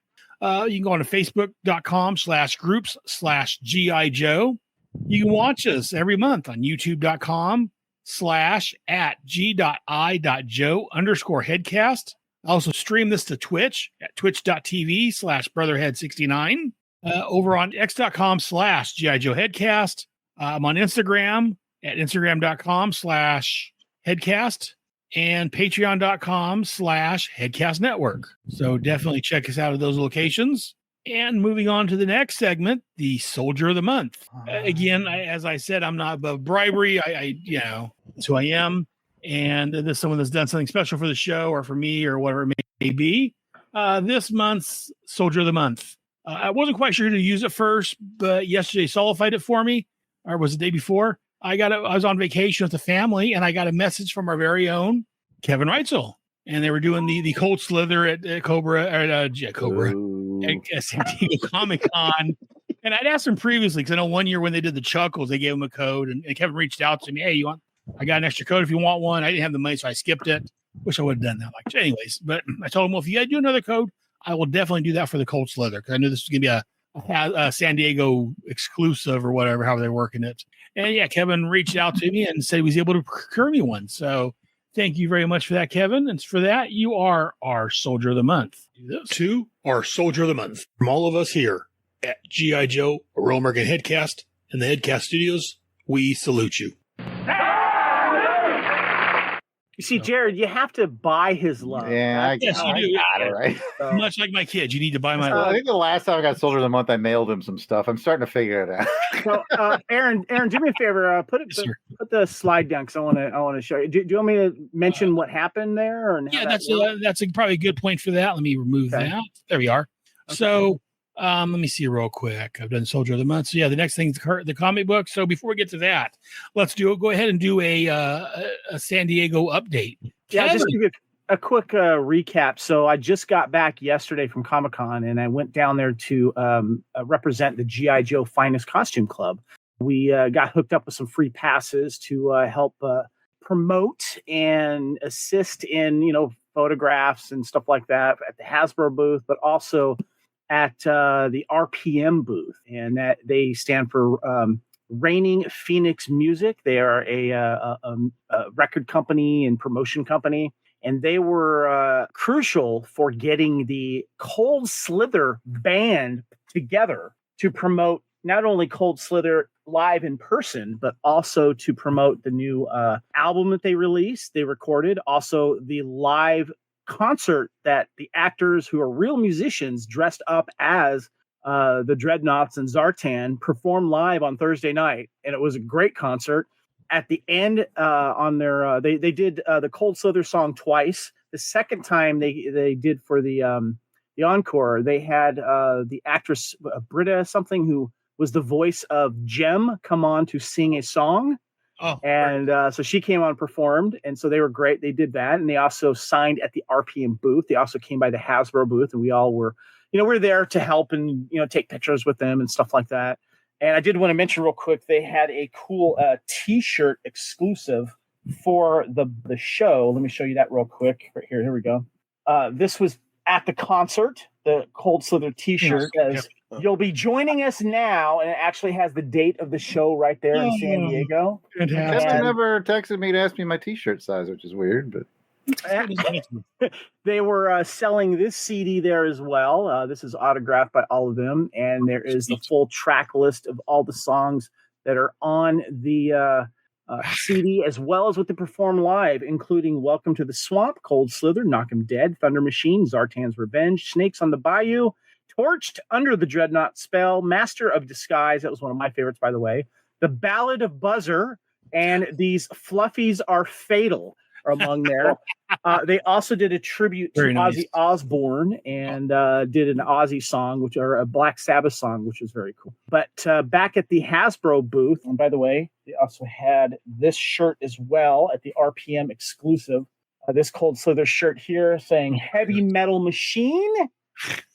And then in this box right here is what's going to be coming to you, Aaron. This is the Cold Slither action figure 4-figure set of the classified style. This one right here. Very nice. So Very nice. I'll make sure to take it out of the box and then put it in a paper bag and mail it to you. Is that the way you want it shipped? Yeah, that's the way Amazon does things. So.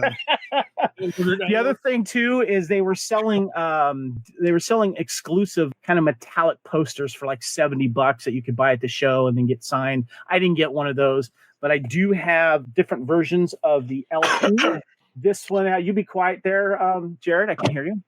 There is the LP for you guys watching on the video that they were selling, and also they gave this to us as volunteers at the RPM booth. And this is the alternate cover version that you can get at the Hasbro Pulse, booth here. So they have those. Can you buy those online, do you aware? I believe you can, yes. And they did a free signing with the members of Cold Slither. They were great. They were in character as well, which is nice. And by the way, at the show, I got Torch threw out his guitar pick. I picked up Torch's guitar pick, and it said Cold Slither on one side and Torch on the other. I also grabbed a donut that he threw in the air. He was throwing donuts out, and I also picked up a grape soda. They were throwing out grape soda. And afterwards, though, after we were done with the day, I went back to the booth because I changed out of costume, and I actually talked to Gus, who is the lead singer and guitar player for he plays Zartan for Slither, and he was very cool. He was still signing autographs just by himself, and he was out of costume and stuff, and he had all these tattoos, and I got a chance to just talk with him for a while. He's a great guy. He's also a huge G.I. Joe fan. Oh, very nice. About how when he got certain toys when he was a kid, the Night Raven was like his best toy he had ever got. And we were, talking about nerding out about that. And then being a fellow musician, I had to ask him about his guitars and amplification. And so we did a little bit of a music nerd discussion as well. So it was a great time. I put up a lot of pictures, of course, on Aaron's Facebook page for G.I. Joe Headcast. And I'll be adding more as well. And I just want to thank all of the finest members that helped out, my buddy Mark. And we had a great time. And the guys in Cold Slither, I don't know if they know what they've gotten into. And I asked Gus that. I'm like, do you realize that you might become more popular than you ever have with any other music you've ever done? He's like, yeah, I know that's possible. They're talking about other appearances with him, so we'll see. Oh, very nice. Very nice. And thank you very much for that, Kevin. I appreciate you. You got it, man. Bye. Yeah, Kevin asked about the meat ship. Yeah, I ordered. So you see what you have to do. You have to kiss major butt, Jared. Yes, that helps. Aaron. It helps. It really does. So. I hate this show, and I hate all of you. I don't see that I don't have the means to do that. But Kevin was asked about mailing just in a bag. Yeah, I ordered the Adam action for the Superpowers Adam action figure because, as people may know, one of my two favorite characters. It's ordered from Amazon. It came in first time it came in one of those plastic bags they send out.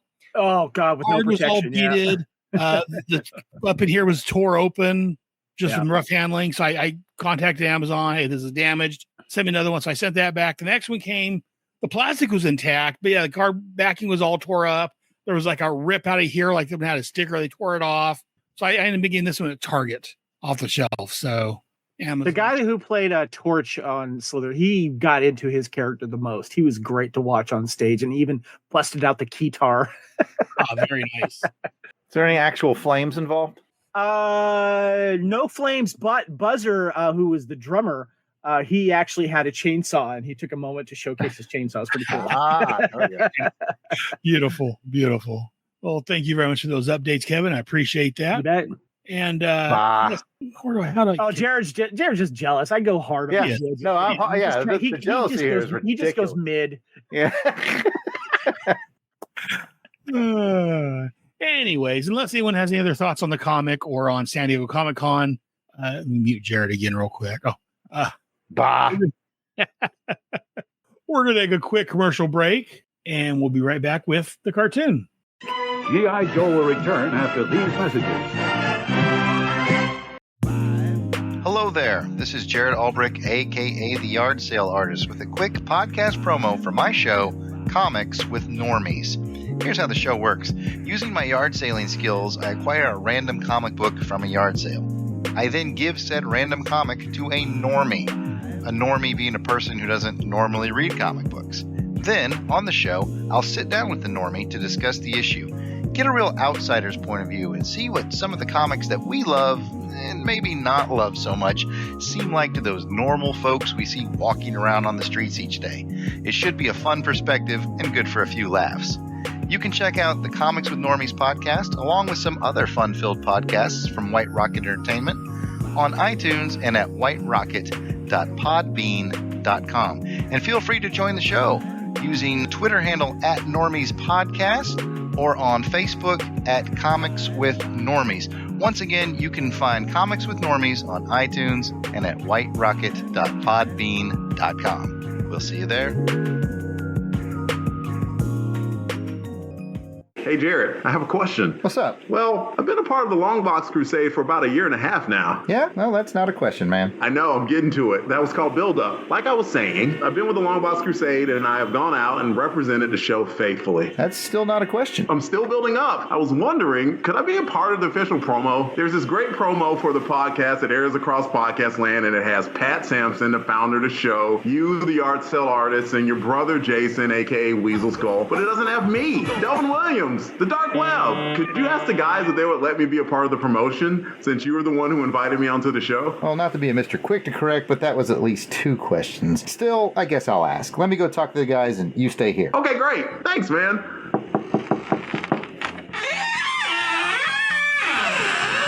Hey, guys. Hey, what's up, Jared? What's up, Jared? I have a question. Delvin's been with us for like 1.5 years. That's not a question. Yeah, I know. It's called Build Up. Hey, can we finally include him on the promo? It's the least we can do. He doesn't know that we're getting paid yet. And he never will. I mean, do we need him? After all, we already have the Longbox Crusade. And I provide awesome synopsis and insight on Crusader Chronicles. And I host Saturday Matinee Theater and also provide These Nuts jokes. Hey, I do that. Me too. So we're fine as it is. What does Delvin do? We should just let him go. Wait, he hosts Transformers Chronicles. You should know that, Pat. You're on that show. So what do you say? Can we keep him? Fine, let's do it. Let's do it live. We could have done this with him in the room. It would have made more sense. Why is he outside? I think we were doing a bit. Okay, let's do this. The Longbox Crusade Podcast Network is the place to be if you like deep dives into comics of yesteryear with the Longbox Crusade, chronological reading journals with Crusader Chronicles, indexing forgotten TV shows, films, and serials with Saturday Matinee Theater, pitting 2 randomly selected action films against one another in Action Film Face-Off, cataloging the Marvel run of the Transformers comic with Transformers Chronicles, and whatever else the demented minds of Pat, Jared, Jason, and Delvin can come up with. If that sounds like it might be for you, be sure to subscribe to The Longbox Crusade on iTunes, Google Play, and pretty much all reputable podcast feeds. Or check us out directly at www.longboxcrusade.com, where we continue our quest to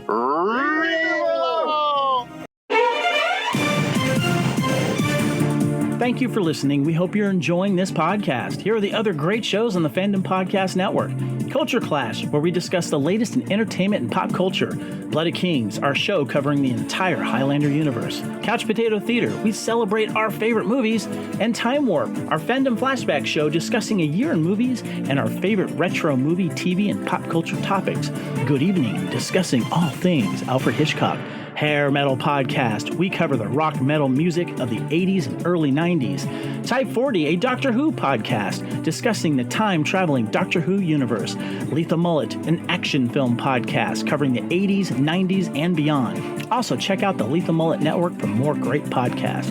What a Piece of Junk, our Star Wars podcast. Making Treks, a Star Trek podcast with a deep dive into the final frontier. The Fandom Show, our Fandom Podcast Network live YouTube show discussing the hottest topics in fandom. The True Believers MCU podcast discussing the Marvel Cinematic and Television Universe. Union Federation, our Star Trek and the Orville show. And we're proud to welcome the BQN Network to the Fandom Podcast Network. Please visit our friends on the BQN Network, a Star Trek Universe podcast that also includes your favorite topics, movies, history, superheroes, and more. You can find the Fandom Podcast Network on YouTube. The Fandom Podcast Network is also on all major podcast platforms. The Fandom Podcast Network audio master feed is on Podbean at fpnet.podbean.com. You can find the Fandom Podcast Network on Facebook, Twitter, and Instagram. You can email us at fandompodcastnetwork@gmail.com. Thank you so much for listening, and remember, respect others and enjoy your fandom.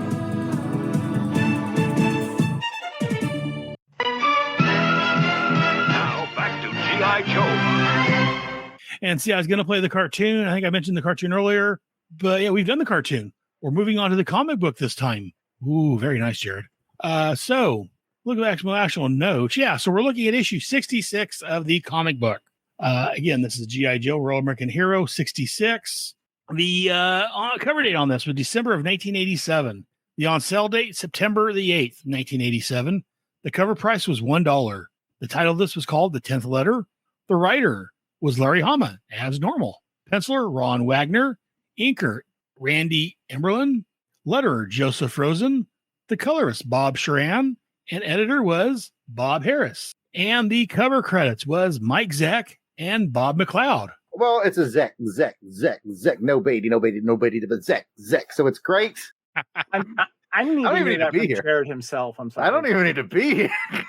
I'm slowly working on phasing you out, Jared. I'm sorry, So yeah, no, Jared wants to give us a live presentation of that. I just love the little slide of it together.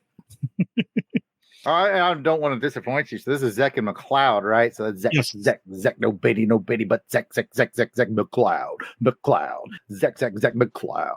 There you go. Very nice. So good. Yes, I love that. The synopsis for this issue, I got this from from gijoe.fandom.com. Billy, Storm Shadow, and Jinx join Snake Eyes, Scarlet, and the Blind Master in Barovia to rescue Stalker, Snowjob, and Quick Kick. So let's talk about the cover first. As I've got up on the screen, we have Snake Eyes and Storm Shadow's swords pulled out, looking in a window. We got barbed wire in front of them. In the window, we see, I think her name was Holga, holding a gun on Stalker, Quick Kick, and Snowjob. So let's get some thoughts on the cover. David, do you have thoughts on this cover? Yes, I like this one. It's very nice. There's just one thing that I am less happy about the covers, that it's a great image, but the situation that you see is not exactly how it happens in the issue, because it's not at the same time. But right.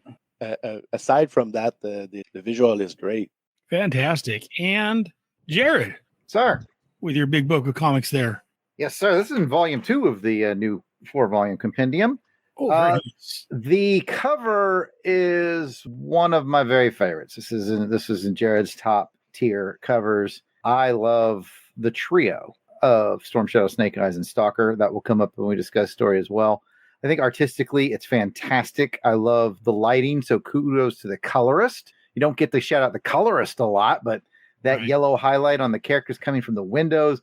And how about that barbed wire in the foreground effect? I mean, it's Zeck, and McLeod is another longtime collaborator with him. It is great characters. It is great depth with that barbed wire. I'm not sure we're scoring them yet, but putting it down for 100 Yojo Colas. And Mr. Reitzel, the Raider nerd guy. Good cover. I like the design of it. It does peak. It's not exactly what happens in the comic, but it gives you a really good idea of what you're going to see. We know that we've had Joes that have been stuck in Barovia, I think it is. Yep. Remembering? Yep. And this is of course during the Cold War and such. And when you get ninjas on the cover, you get an extra bump for me as well. It's a little dark. I do like the barbed wire look to it, but I wish the barbed wire was maybe a little bit lighter. Maybe it would have taken away from something, but I would have also liked to have seen the actual G.I. Joe logo a little bit brighter, maybe a different color, whether it was a yellow or a green or something to kind of pop a little bit more. But the overall design is fantastic. The artwork itself is fantastic, and it does stand out. I had forgotten actually how good this cover was. And for myself, I'm just going to, when I do this episode, I'm just going to take Jared's thoughts and place it here. Because, Jared had all my thoughts. I love the barbed wire. I love the lighting. The lighting from inside, lighting up Snake Eyes and Storm Shadow. Yeah, you get that barbed wire. Yeah, the barbed wire probably would have been, I can see where Kevin's coming from, but I like it being a little bit darker because, again, it's outside. We get a little bit of the highlights along the top from the light lighting it up. Just a fantastic image. Yeah, this is one when I think of G.I. Joe, especially this era, this is a cover I fondly remember. It's very cinematic, Aaron. If you look at the barbed wire, there's no, it's vague. There's no definition to it, as if it was being filmed with a camera and it's slightly out of focus. That's the kind of detail I really dig. See, and that's why I'm keeping you on even though I can duplicate a lot of what you do, that's why I keep you on the show, man. That's great observation. Yeah, there was something I couldn't quite. I mean, anybody could just not read the book, but not everybody could bring in that kind of depth. No, yes. Yeah, a lot of people don't read the book, but you bring some extra, artistic knowledge. And that now that you mention that, I think that's one thing that really draws the eye to it is it's slightly out of focus. Like, it is in the foreground and our camera's trying to focus on the characters behind it. I think it's just a fantastic job. Kevin, you had a thought?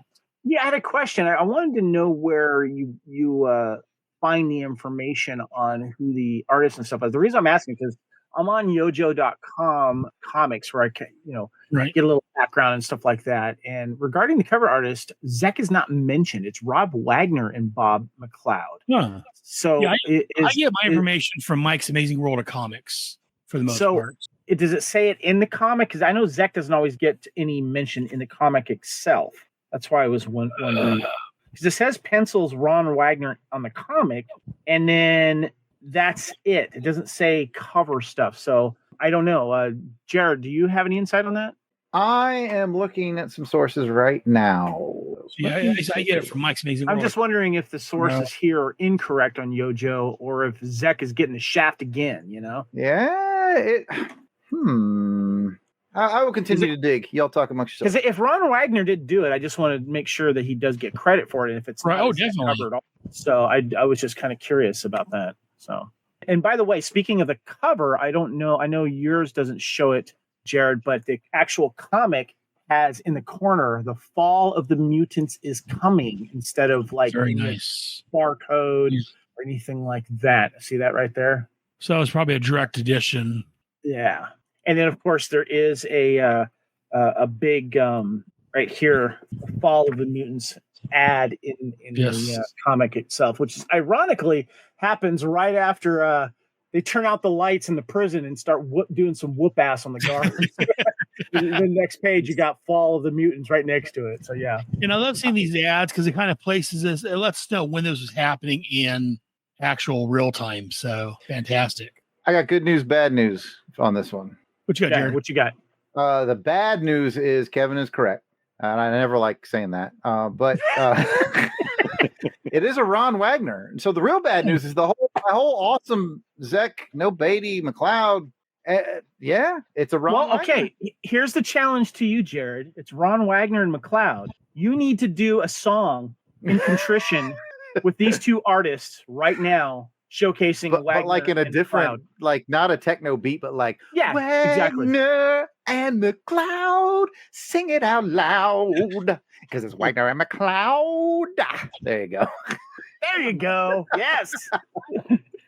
Yeah, I don't know where Mike got his information from. Then I usually really hang my hat on Mike's Amazing World as well. I actually fuddled around and couldn't quite get it to pull up on Mike's Amazing World. I actually just did a straight up Google search, and Google pointed me. It's AI says Ron Wagner, and then it pointed me to the official Marvel database, which said Ron Wagner. There you go. And I know they've been wrong before, so Mike has had misinformation on there before. So very interesting. In fact, the weird part is too. I might have to sing a whole other song, but the weird part is too on official Marvel database. It says cover art Ron Wagner, so it still could have been inked by McLeod. You know how inkers often get left off, but that begs the question too, because the last issue that we covered was the cover that had the space shuttle. It was a space fight, basically. It was called Shuttle Complex. Mm-hmm. And we were not too not crazy about that cover. And that was a Mike Zek and Bob McLeod, according to it was Yojo.com. And so you always say if it's a Zek cover, it automatically gets a 4 out of 5. Do you still agree with that issue? Yes. Yeah, I'm looking at it now. I mean, it wasn't here, but yeah, I still give that a 4. It's because it's Mike Zek, and there's actually a lot I like about it, but I was on that episode, but it's got a lot of neat levels and layers to it, but I don't want to bog you guys down, but I'd still give it a 4. I just had to get your opinion on it. I'm staying loyal to it. I'm looking at it right now because I just scrolled back one page on the official Marvel database. just to see. You're right, it's Zek and McLeod. Yeah, I'd asked Jared about them. Like, you weren't on the show, but we were talking about this cover, and it's a Zek cover, so I know you started as 4, and he goes, yeah, no, it's definitely a 4. I'm sticking to it. I'm just surprised at the amazingly high score I'm about to give us a cover I thought was a Zek, but is not. But man, Ron really killed this. Speaking of which, let's get some numbers out of this. 1 to 5 Yojo Colas, 1 being 3 being it's an average cover, and 5 being like that one right over Kevin's shoulder there that you'd want to hang on the wall. Oh, beautiful. Jared, let's start with you. 1 to 5 Yojo Colas. How many do you give this, knowing it's now not a Zek cover? It was a super easy 5 when I thought it was a Zek, and now I'm that's a great piece of art Kevin has, and now I'm giving this all the 5s. I mean, I'm giving him my 5. I'm giving him Kevin's, David's, yours. I just stole your 5s, and I'm giving it. I love this cover. It's fantastic. Kevin, 1 to 5 Yojo Colas. I was already going to give it a 4. 4 is a good score for me. It's even though it's not a Zek, let's give it to Wagner here. Wagner gets a good solid 4 out of 5 for me. You probably give it a 5, but Jared stole yours. I took it, so he didn't have a choice. Yeah. David, 1 to 5 Yojo Colas. Since I've got my 5 stolen, I have to go with 4.5. But that was the real rating that I had, because I don't know what you can say that is not good about this cover. Yeah. It's really awesome, except the fact that it's not exactly what happened. So when you get into the issue, you're just looking, oh, is that where this happens? Wait, it doesn't happen. I mean, not like that. So 4.5 just because of that. But visually, it's very fair. It's really awesome. Yeah, and I like when the cover actually depicts what happens also. But what I'm going to do is I'm going to say, Jared, look at that. Is that Elvis over there? And while his back's turned, I'm going to sneak in and steal my 5 back so I can give it to him. So,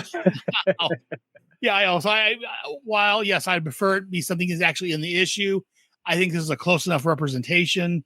And like you guys have said, it's a fantastic drawing. It's the lighting, everything's just fantastic on it. So, yeah, I definitely will give it a 5. So let's go ahead and get some thoughts on this issue. Let's go ahead and start with Kevin this time. Kevin, spotlight's on you, buddy. First of all, I love how we are getting the training of Billy with Storm Shadow. Mm-hmm. And we're also getting basically the I don't know if you want to call it the mythology, the spirituality, forgetting that word here. Spiritualness? Thank you. Spiritualness of becoming a ninja and learning, I guess you call it the 10 signs, the 9th signs, and how you're showcasing in the art on how to do it with your hands. And I love that comes back around. And this is one of the things that really made me fall in love more with just ninjas in general is, of course, the G.I. Joe comics and how they just weren't a novelty thing. You know, a lot of people were like, no, Snake Eye should have been in State of Commando because that was his original action figure. Well, I go against that. You know, I like the fact that we're getting a culture here. We're getting a history here, and we have with the comics. And, you know, it's funny, too, because we just recently did a podcast on Phantom Podcast Network celebrating canon films. And the first 2 that we covered, we did a double feature, was American Ninja 1 and 2, The Confrontation, number 2. And I was thinking back to, and we had a discussion about ninjas and the impact that it had on us. And, you know, obviously a lot of the ninja films, we got a little bit of cultural, side stories about them, or, you know, the spiritual side. And that's one of the things that stood out me with this issue. And then it ties into helping out their fellow comrades rescue the Joes that are at the gulag and basically prisoners. That's the main thing I want to touch on at the top, and I'll let you guys take the rest. Very nice. And let's go ahead and go with David. Thoughts? I didn't like that one that much. At first, I was excited about reading this for the first time because I knew it was about a situation with circus. And since I did work in circus, I was thinking, hey, for the first time, I will have something interesting to say. But not that much about circus. It touches on it a bit. For me, it's kind of the slow ones. Not that I did not like it. I liked, Kevin, all the whole training from Storm Shadow, all the mythology behind all that. And I also prefer the ending for compared to all the rest, because I like the part when they escape and when the Barovian are just trying to shoot them, and at the end, nobody, you get shot. Yes, and I think that's everybody. I'll give my thoughts now. Oh, Jared has gone. Jared, yeah. Do the hand thing. Oh, there you go. That's it. He's got ninja hands. I got ninja hands. When we were kids, did we not all try these? Because I know I did. I know I tried all these. I was making fart noises with my palms. So well, you know, that's the next logical step. I was 17 when this came out, so yeah, I was trying it also. I wasn't a kid, but anyway, Jared. My first question is a technical one, and I guess Kevin would be the best one to ask because he's got the physical issue there.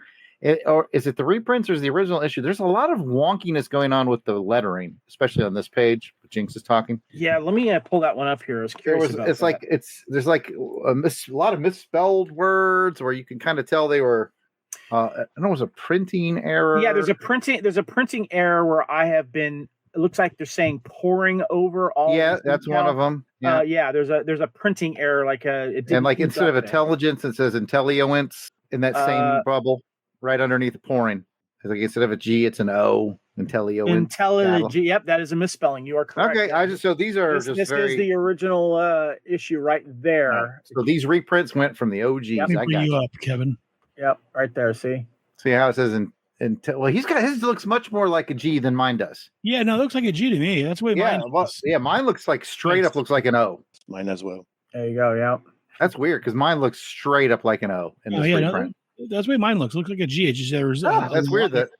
Anyways, aside from that, story wise, guys, this is one of my favorite books. As I gleefully rediscovered. By doing the show. Like if you told me I would do 66, I was like, oh, okay, and I got out my book and I was like, oh, this looks cool. And this is one of those books that I had read and loved as a kid, but the memory reawakened as I was reading it for this. So this was an amazing experience for me. I'm not gonna lie. Like I forgot how good this was because I was able to put myself into the context. I think that's a hugely important part of really enjoying this book. Is being a kid in '87. We've just gone through literal months of Stalker and Quick Kick. And Snow Job ended up getting away in special missions, I think. No, it was Outback. Outback, my bad. Yeah, it was Outback. But these guys being kidnapped and prisoners of war, and like Larry let that cook for months, right? And I 61 until 66. Yeah, I like this book. I felt that sense that I felt when I was a kid again. Of thank goodness this is over. They got him. And I'm not gonna lie, guys. Like I'm really glad that I'm on drawing cam because I straight up got a tad emotional. I tweeted about it yesterday on X. I straight up got a little emotional at these two panels. For the listeners, it's when they bust in. The Joes, Scarlet, Snake Eyes, Storm Shadow. They bust in, and two panels. Stalker comes running up, says, "Storm Shadow, Snake Eyes, I knew you'd come from." It hits me in the heart every time because those guys, those are the Vietnam guys. And when I saw that, I got emotional, man. I was like, this damn book is so good. I was just like, man, it touched me. It really did. And yeah, I quickly realized as of about yesterday when I reread this, 66 is one of my all-time favorites. And just to keep this from being too serious and dramatic, I also realized that I spent an entire Air Force career in a classified position, and I never once said to anyone, "It's a state secret, you little deformed freak." I really missed an opportunity there. But you did. I was going to say you missed an opportunity, Jared. I really did. But no, man, this book, I'm just so thankful I was on this episode because it's just one of those magical things that you loved as a kid, forgot about, came back to 35 years or whatever it is later, and I just felt so good to read it again. Oh, very much so. Yeah, I agree 100% with you. Bring it back. There we are. So and basically, my thoughts. It mirrors a lot of Jared's. Yeah, this is, again, I love this issue. It's when I remember, again, the ending to the whole Barovia storyline, which is we just talked about went on for the last 6 months of the comic. And we're not really dealing with any Joe issue in this book. This is all Barovia and the rescue of our captured Joes. And I like how, in previous issues that, Joe's like, we have to wash our hands of him. It's not we can't do anything about it. But Snake Eyes and Scarlet said, I don't think so. Storm Shadow showed up with Jinx and they're like, we're here. And Billy, don't forget Billy, we're here to help you. And I love, I think it was Kevin was trying to say the mythology and the world building of the ninjas with the whole, the hand gestures and all that. I love that. It was fantastic, which we'll get more into here in a little bit. But yeah, it's a fantastic issue. And there's more to come because I know, if I'm not mistaken, the clown shows up later on, if my memory serves. And I'm sure there's going to be fallout from our Joes being captured. We're coming back and the reuniting with Outback, who they sent away when they got captured. He was able to get out and they had the whole special missions, him getting away. And again, as we talked about, the Joe's giving him crap for leaving his friends behind. That's all going to come up. So while it's the ending of them being captured, it's not quite the ending of the storyline. So and I can't wait because again, and I don't know if it's part of it's just because, like I say, I just started collecting this book like a year before this, or if it's really that great. But I'm going to go off what Jared said. That was really great. So agreeing with me is a dangerous spot to be, but man, it is. I was going to say I kind of hate agreeing with Jared. That's a really dangerous spot to be in. But you know what? It is what it is. So agreeing with Jared is never a good thing. And I was going to underline. Wrong one. This one I wanted. That's a prescription for danger. That's a prescription for danger. He told you, agree with Jared, just things fall apart. And... but no, great issue. Yeah, great art in it. Yeah, one thing I was going to comment on, I do like when Jinx is showing Storm Shadow the newspaper clipping of the circus show. We'll use his magnifier glass and take a look at that acrobat. And he's like, I can recognize her walk. That's Scarlet. I love that he recognizes her walk just from a small image in a newspaper clipping. I mean, it's not like a video. It's just one, quick little step of her move, not even moving. Just, I can tell by that walk. That's Scarlet. Damn, you're good. He is really paid attention to her walk. Translation, da ass. There you go. See, Kevin said what I was thinking. Exactly. That's why I'm here. If I have you, I have to have Kevin because Kevin's the Jared translator for us. I love the general, whatever he is, talking to the clown and I remember bring back the bareback rider. And I just love the look on the clown's face when they're talking about Magda and how she disappeared into one of the gulags, and how they're making the round trips of Barovia, especially around the outlying districts where the gulags are located, and how the what is he, a dwarf, a midget? I'm not sure the appropriate term at this point in my life. I know little deformed freak is not an appropriate term, but I like how he jumps in the middle. He's like, you should stop using that, Jared. I like how he jumps up and he's like, won't you just tell him what happened to Magda so he can ease his pain? And he's sitting there, you can tell that they're friends, but he's just jumping up and defending his friend, the clown, and trying to get some sort of answer out of this jerk. And is it not sorrow that makes the great clown?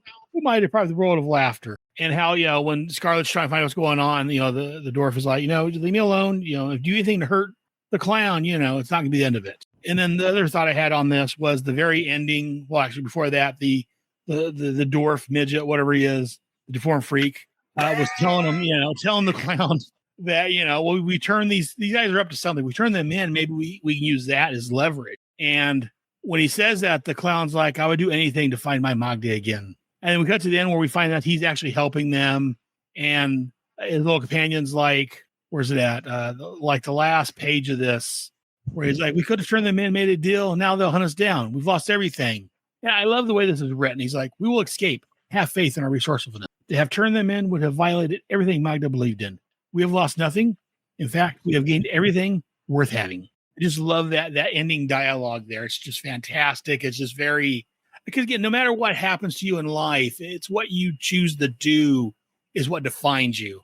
And, he could have turned them in and maybe got some information on Magda, but he, no, that's not what she would have wanted. She would have wanted me to help them. So that's what I'm doing. It's very, going back to, what Jared said, like that one page of Stalker reuniting kind of, gets to Jared. That gets to me too. But this one here also just touches me appropriately this time, oddly enough, that I just love the way that's written. The whole, I can't do something that Magda would disapprove of. Some writers get preachy and it's obvious, but Larry has a good way with it. Like, yes, it's preachy in a good way. And as we've always said, Larry does a great job of handling all these characters that he's got thrown in here and creating. We never got a clown figure or any of that. This was for Larry's run, but yeah, he does, in quotes, preach morality to us, but in an entertaining way, I guess. Yeah, he's always been pretty good at that. And what David said earlier about when the I forget John Warby is the guy that was going to shoot Stock, or they're having a face off. Must be my lucky day. The Zek Wilson dares to engage me in a rifle duel. And we see how that turned out. Not like just Stalker he shoots him, he just throws his gun over the side. Like, I'm done. Now you're gonna let me run my mouth for a second. I love the comic craft of that because on one hand I love it, and the other hand I don't love it, because we're going to talk about favorite pages. And I almost picked this one, the showdown moment, but they did the craft so well because they have them square off, they pull the trigger, and you have to turn the page to see what happens next. I love it when comics do that. It always bugs me when they don't. Like if this was continued on, like your brain will already know what's going to happen. But this way, you have to take that beat to turn, and then you get the guy getting laid out and the tossing of the rifle. Perfect comic craft. And I can see if this was like a TV show, that would be a perfect place for a commercial break. Absolutely, that is your commercial break. You go get your popcorn, your drink water, come back to find out, okay, what happened? Who got killed? Did they hit each other? Did they live? What happened here? I agree. I'm glad, Jared, you brought that point up, because that was a great thing. You're like, oh crap, who won that? Because there's always famous sniper offs, as I like them, and who's going to get who first. And that was a great way you had to turn the page. It was awesome. Yes, fantastic. Any other thoughts on the issue before we move on to the next segment? David, any other thoughts? I just want to say that I like that I'm sorry, you say David, I apologize. No problem. Sorry. No, I didn't have any more comments about the issue. All right, Kevin. I thinking about what Jared said about how this is kind of an emotional moment on some of these scenes here, and that during this time we were learning about like a lot of internment camps, and also Vietnam veterans that didn't make it home, and they were in camp still, and I like how this kind of did take a more of a serious turn and tone with this. Mm-hmm. And and this Olga, who's in charge of this camp here, was ruthless. Yeah, I mean, she seemed to enjoy her job a little too much on this, and I thought that was a nice thing to kind of add in there as well. But I also felt that we really, really missed out on a full cover page of the bareback rider. I was going to ask you if Olga qualified as hot or if she was too evil for it. There's some moments with Olga. I'm just saying. No. Oh, sorry. What's that? Yeah.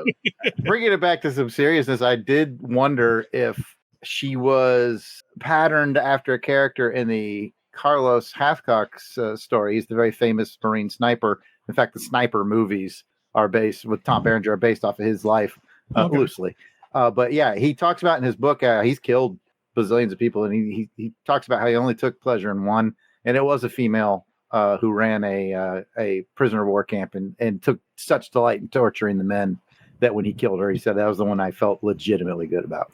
I'm glad you brought that up, Jared, because I have a documentary about Carlos and how he talked about how he squared off against a sniper that was sent after him, and how he also had a bounty on his head, from what I remember correctly as well. And I'm glad you brought that up, because that guy was he was very good at what he did. Very, very good at what he did. Very, very good. It's a fascinating documentary, and he's a fascinating man. The additional reason I brought it up is not only because she made me feel echoes of what you talked about, but then you have the sniper off basically at the end too. I thought, I wonder if Larry just got done reading Carlos Hathcock's book when he to answer your question, is she hot or not? Well, what do you guys think? I'm gonna go with yes, but in she's still evil. That's the hard part. Yeah. I'm going to say yes, but I'm going to feel bad about saying yes. How's that? Yeah, that's the answer. That's the right. There you go. I mean, yes, I would spend the night with her, but I'd feel really bad about myself the next day. But seeing how that's especially normal, when she had you killed. Oh yeah. Well, some days maybe I welcome it. I don't know. If it's going to end, why not? And on that note, unless anyone's had their thoughts on that, let's go ahead and move on before I get myself in trouble. I mean, so next up is the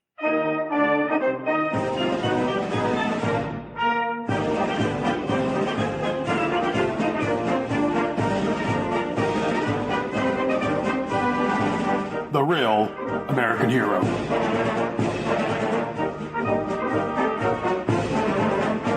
So this is a Joe or Cobra that did something, or even somebody else that did something that deserves special extra recognition or attention. Let's go and start with Kevin. Kevin, do you have a real American hero for this issue? I want to give it straight up to Storm Shadow, continuing Billy's training, but also kind of gathering and reuniting everyone that has serious ninja and fighting skills to help their comrades and bringing Scarlet in on the action and showing the full respect for everyone and them showing respect to him. This is a really good issue showcasing Storm Shadow, and I got one of the best GI Joe characters, and so he gets my vote. Very nice. And Jared, do you have a real American hero for this? 100%. It's not Spirit, but no, it's not. It's for sale, but we'll talk about that later. No, man, we're going to go Stalker all the way on this because he's kept this team going this entire months long process that we've gone through. Right. He's done it as a true soldier professional that he is.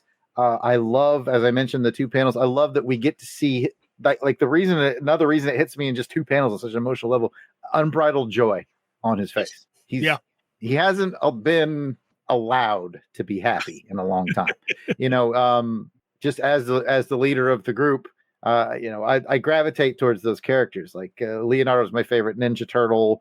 Cyclops is my favorite X-Man. I like the peer group leader a lot because they do what everybody else does, but they take on that next level of responsibility that is hard. And he's had it the hardest. And to see that joy on his face really made me happy. To know that he kept it all together all this time made me happy. And then he gets to cap off the story with that badass rifle, square off with the other guy and just end it. And Stalker all day long.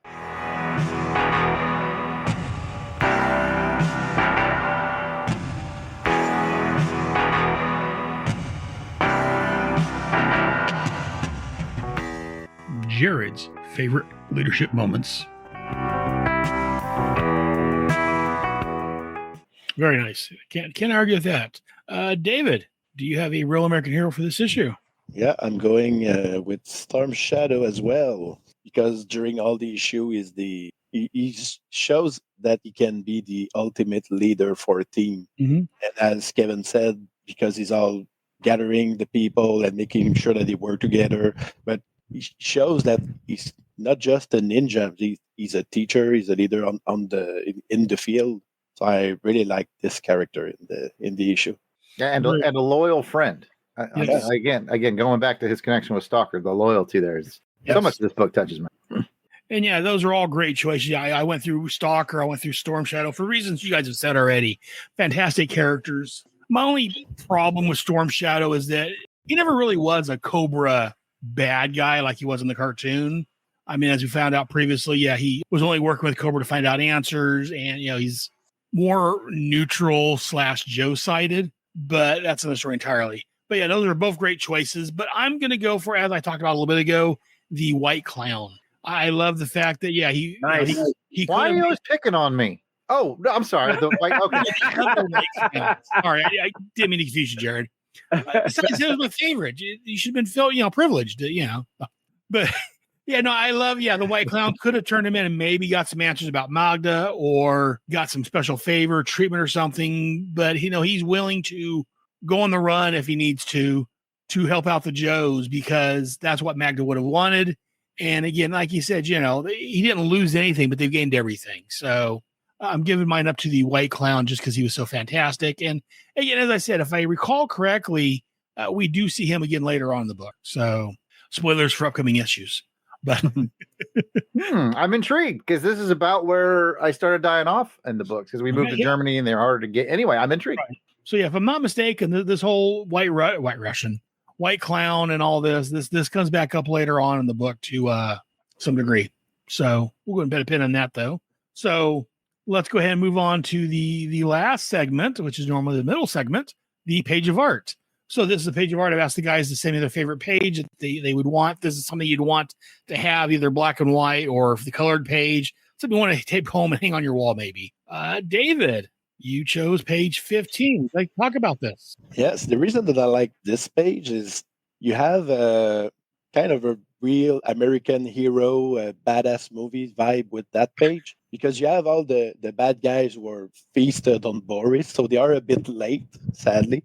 But it just says, so you are looking for sports and we're going to give it to you. So you have like the team that is there to rescue their friends, but they just show, I mean, the bad guys don't know how awesome this team is so far.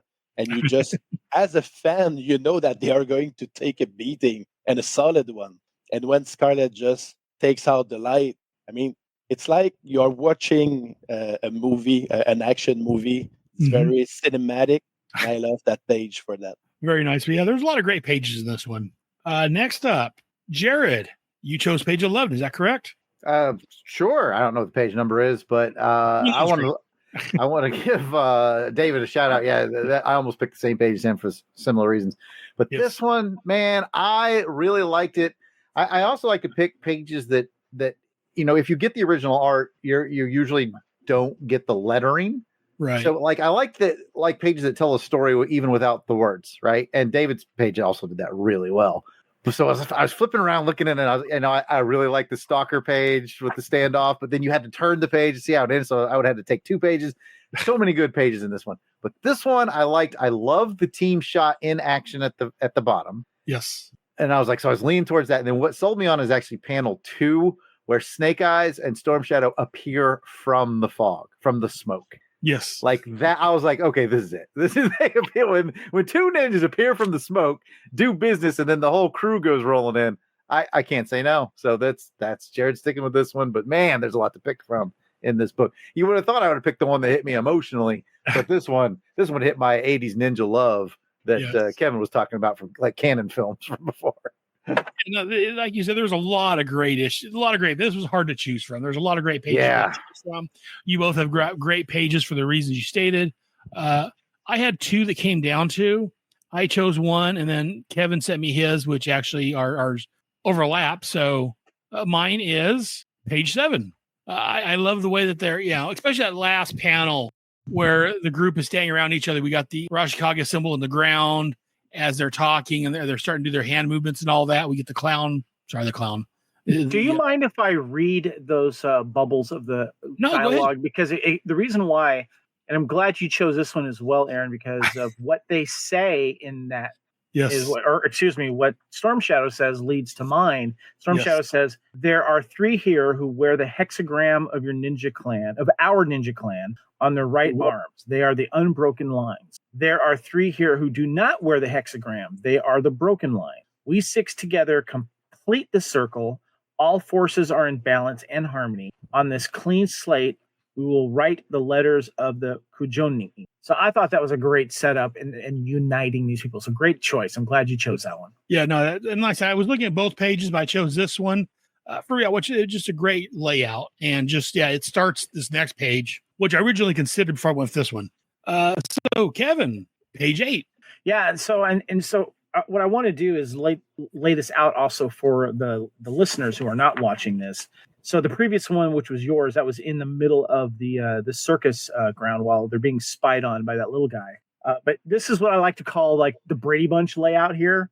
And it shows Storm Shadow. He's holding his hand signal of the signs. It's the foy, I think foe was what it's called. And then it goes to Scarlet, Toe. Then it goes to Snake Eyes, Show. Then it goes to Blind Master, Kai. And then it goes to Jinx, Jin, right? Is that Jinx? Yeah. Yes. Yeah. Then it goes to Billy, Retsu, and then it goes back to Storm Shadow, Zen, and then Zai is last with Scarlet. And then Blind Master then says, now it is the time you invoke the 10th letter. Will you name that letter Storm Shadow? And then Storm Shadow replies, it has no name, Blind Master. It is the void, the nothingness that is the controlling element of the Zen swordsmanship. It is the clearing of the mind and the soul that must be undertaken before battle. We are now ready to storm the gulag and release our friends. I'm like, hell yeah! Son. It's not as good as the president's speech in Independence Day, but this is a damn good rally cry. I'll just tell you right now. So, and on the preceding page, we start with Rin. I think you pronounce it Rin. Yeah. For the down at the bottom, which is a little bubble down there says Rin. And then we get into the other 8. Yeah. So another great piece of comic craft, by the way. How they're all done in headshot like that. And he's actually paying attention to height of who's taller than who. And the different color of the backgrounds behind to showcase the people in the panels too. So cool. One person in that circle will eventually get the Arashikage tattoo on his arm that does not have it yet. Yep. Fun little trivia fact. No, yeah, they were all like we've all said. There was a lot of great choices in this book. It was hard to choose Because there was that one that Jared had mentioned earlier about Stalker and his whole sentimental. It's my friends are here to rescue us. There's the sniper shoot off between the two, but that leads into the last page or the next page. But that's 2 pages, so that kind of ruins that as a pit. So just a lot of great images in this book. That's one of the reasons why it's one of my favorites. Because there's just fantastic drawings in this. So I think that's going to do it. That's the Real American Hero. That's the page of art. Hold tight real quick. Let's go ahead and play the PSA. Nice bike. Maybe we could borrow it? No, that's stealing. I'll ask for permission later. Uh-oh. Looks like you're asking for trouble now. Shipwreck. How would you like it if someone took your bike? I wouldn't. And if you get caught? I'd definitely end up in trouble. Remember, taking something that isn't yours just isn't right. Now I know. And knowing is half the battle. G.I. Joe! So you got the PSA Shipwreck there, and I'm just gonna borrow his bike. It's called stealing, you little thief. And I like how she listen to their conversation. Yeah, I didn't learn from that episode. I have borrowed bikes before in my youth. Why does that not surprise me? I mean, anyway. Anything you care to confess, David? Oh. So, no, I want to thank those that are watching live. Thanks those listening to the podcast. I want to thank my special guests, David, Jared, and Kevin. Well, not really special guests, but my co-hosts, David, Jared, and Kevin. And a big thanks to Flint Dille for showing up and taking time out of his life to G.I. Joe with us. I loved, like I said, I was talking to him here a while back when we were doing the Game Master episode. I wanted to get him on, talk about that, and for his the book, The Game Master, named after that episode. And things just didn't work out. So I'm glad I was able to get him on. This is his last episode for this season. He's got a couple episodes next season, which we'll talk about next time or next season or whatever in the future. That's what we're looking for. So unless anyone has any other thoughts, David, any other thoughts on the cartoon, comic, Jared being a bike thief? Yeah. No, not really. I would have liked to ask a couple more questions about other episodes to Flint, but maybe the next time he comes in. Yeah, we'll get him on again in the future. Yeah, well, I definitely have you on. Most definitely. I know you had a couple more questions. Yeah, Flint had to go, so unfortunately, we had to cut it there. Kevin, thoughts on the episode, cartoon? Jared?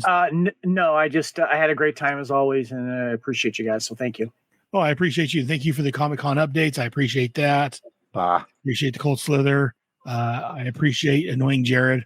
Speaking of which, Jared, any other confessions you want to make on the show today? I mean, no, this was a great episode. Flint is Dille, right? That's how he says. Yeah. He was what a positive guy. What positive energy. Oh, yeah. Just a great guest to have on. So he was fantastic. What a great book. I can't accurately describe how nice it was coming back to 66. Thanks to this show, I now realize that 66 to me is what was that 48 for you, Kevin? Is that right? Or 43? One over your shoulder. What is that? 43. Yeah. 43. Like 66 is now my 43. Yeah. Oh wow. And that's a bold statement, Cotton. Yeah. Let's see if it pays off for me, right? I don't know, but I liked it that much. Wow. And so this has just been a heartwarming episode. Even though you tried to destroy it, Aaron, it still was heartwarming. So I just want to mention too, by the way, I love that you are doing the art again and showcasing it. And I just want to officially put my dibs in for that. I would like to purchase that from you. Noted. Thank you. Well, there you go. And put that away now, and I have to talk about that later. But I thank you guys very much for being on here. I appreciate you guys, take time out of your day, talk about this, 30, 40-year-old comic book and cartoon. Love it, Aaron. Appreciate it. Even though, like I said, we talk about the cartoons being a lot of times being really silly, there were some more serious ones. And no matter what, I know a lot of us got our start. That's how I got my start on G.I. Joe, because of the cartoon. So no matter how silly it gets, I love it. I guess we'll find out when we start the Deke series, if much, because I still haven't watched those yet, but I'm waiting until we actually get there, watch them for the first time. So we'll see. From what I hear from people, I may regret covering those, but we'll see. We'll enjoy talking about them, I'm certain. Yes. Oh, yeah. So until next month, when we cover issue 67 and whatever the cartoon next month is. There's no place like Springfield. Part 1. Oh, yeah. We're at the end. No, not. Let me see real quick. Yeah, it's the last 2 episodes of season 1. Yeah. We're at the last of season 1. So we got 2 episodes there. Geez, I remember we started with the miniseries. How long have we been doing this show? How old am I? Too long. However long, it's been too long. I think I was in my 30s when I started this podcast. Probably. Jeez. Yeah, I mean, but I thank you guys for hanging out with me all this time. I know we've had several guests on here. I've had to leave mainly because they're tired of me, but I honestly don't blame them. But I'm tired myself. But that's another story entirely. So until next month, remember, knowing is half the battle. Joe. And thank you guys for listening, Joe and JSP. And Heinz was there for a while. I know he's having some computer problems, it looks like. Thank you guys. And there was a few more that didn't chat that showed up in the indicator. So I thank you guys for joining us. Until next month. G.I. Joe, a Real American Headcast, is available monthly on iTunes, Stitcher, and at headspeaks.com. All characters and stories are owned and trademarked by their respective owners. We claim no ownership other than our opinions. All audio and images are used for entertainment purposes and falls under fair use. We make no money from this headcast. For more of the monthly G.I. Joe, check out the IDW series. For the stories we're covering, look for the comics and trade paperbacks. Let us know what you think. Send us an email letting us know your thoughts. Joe's dismissed.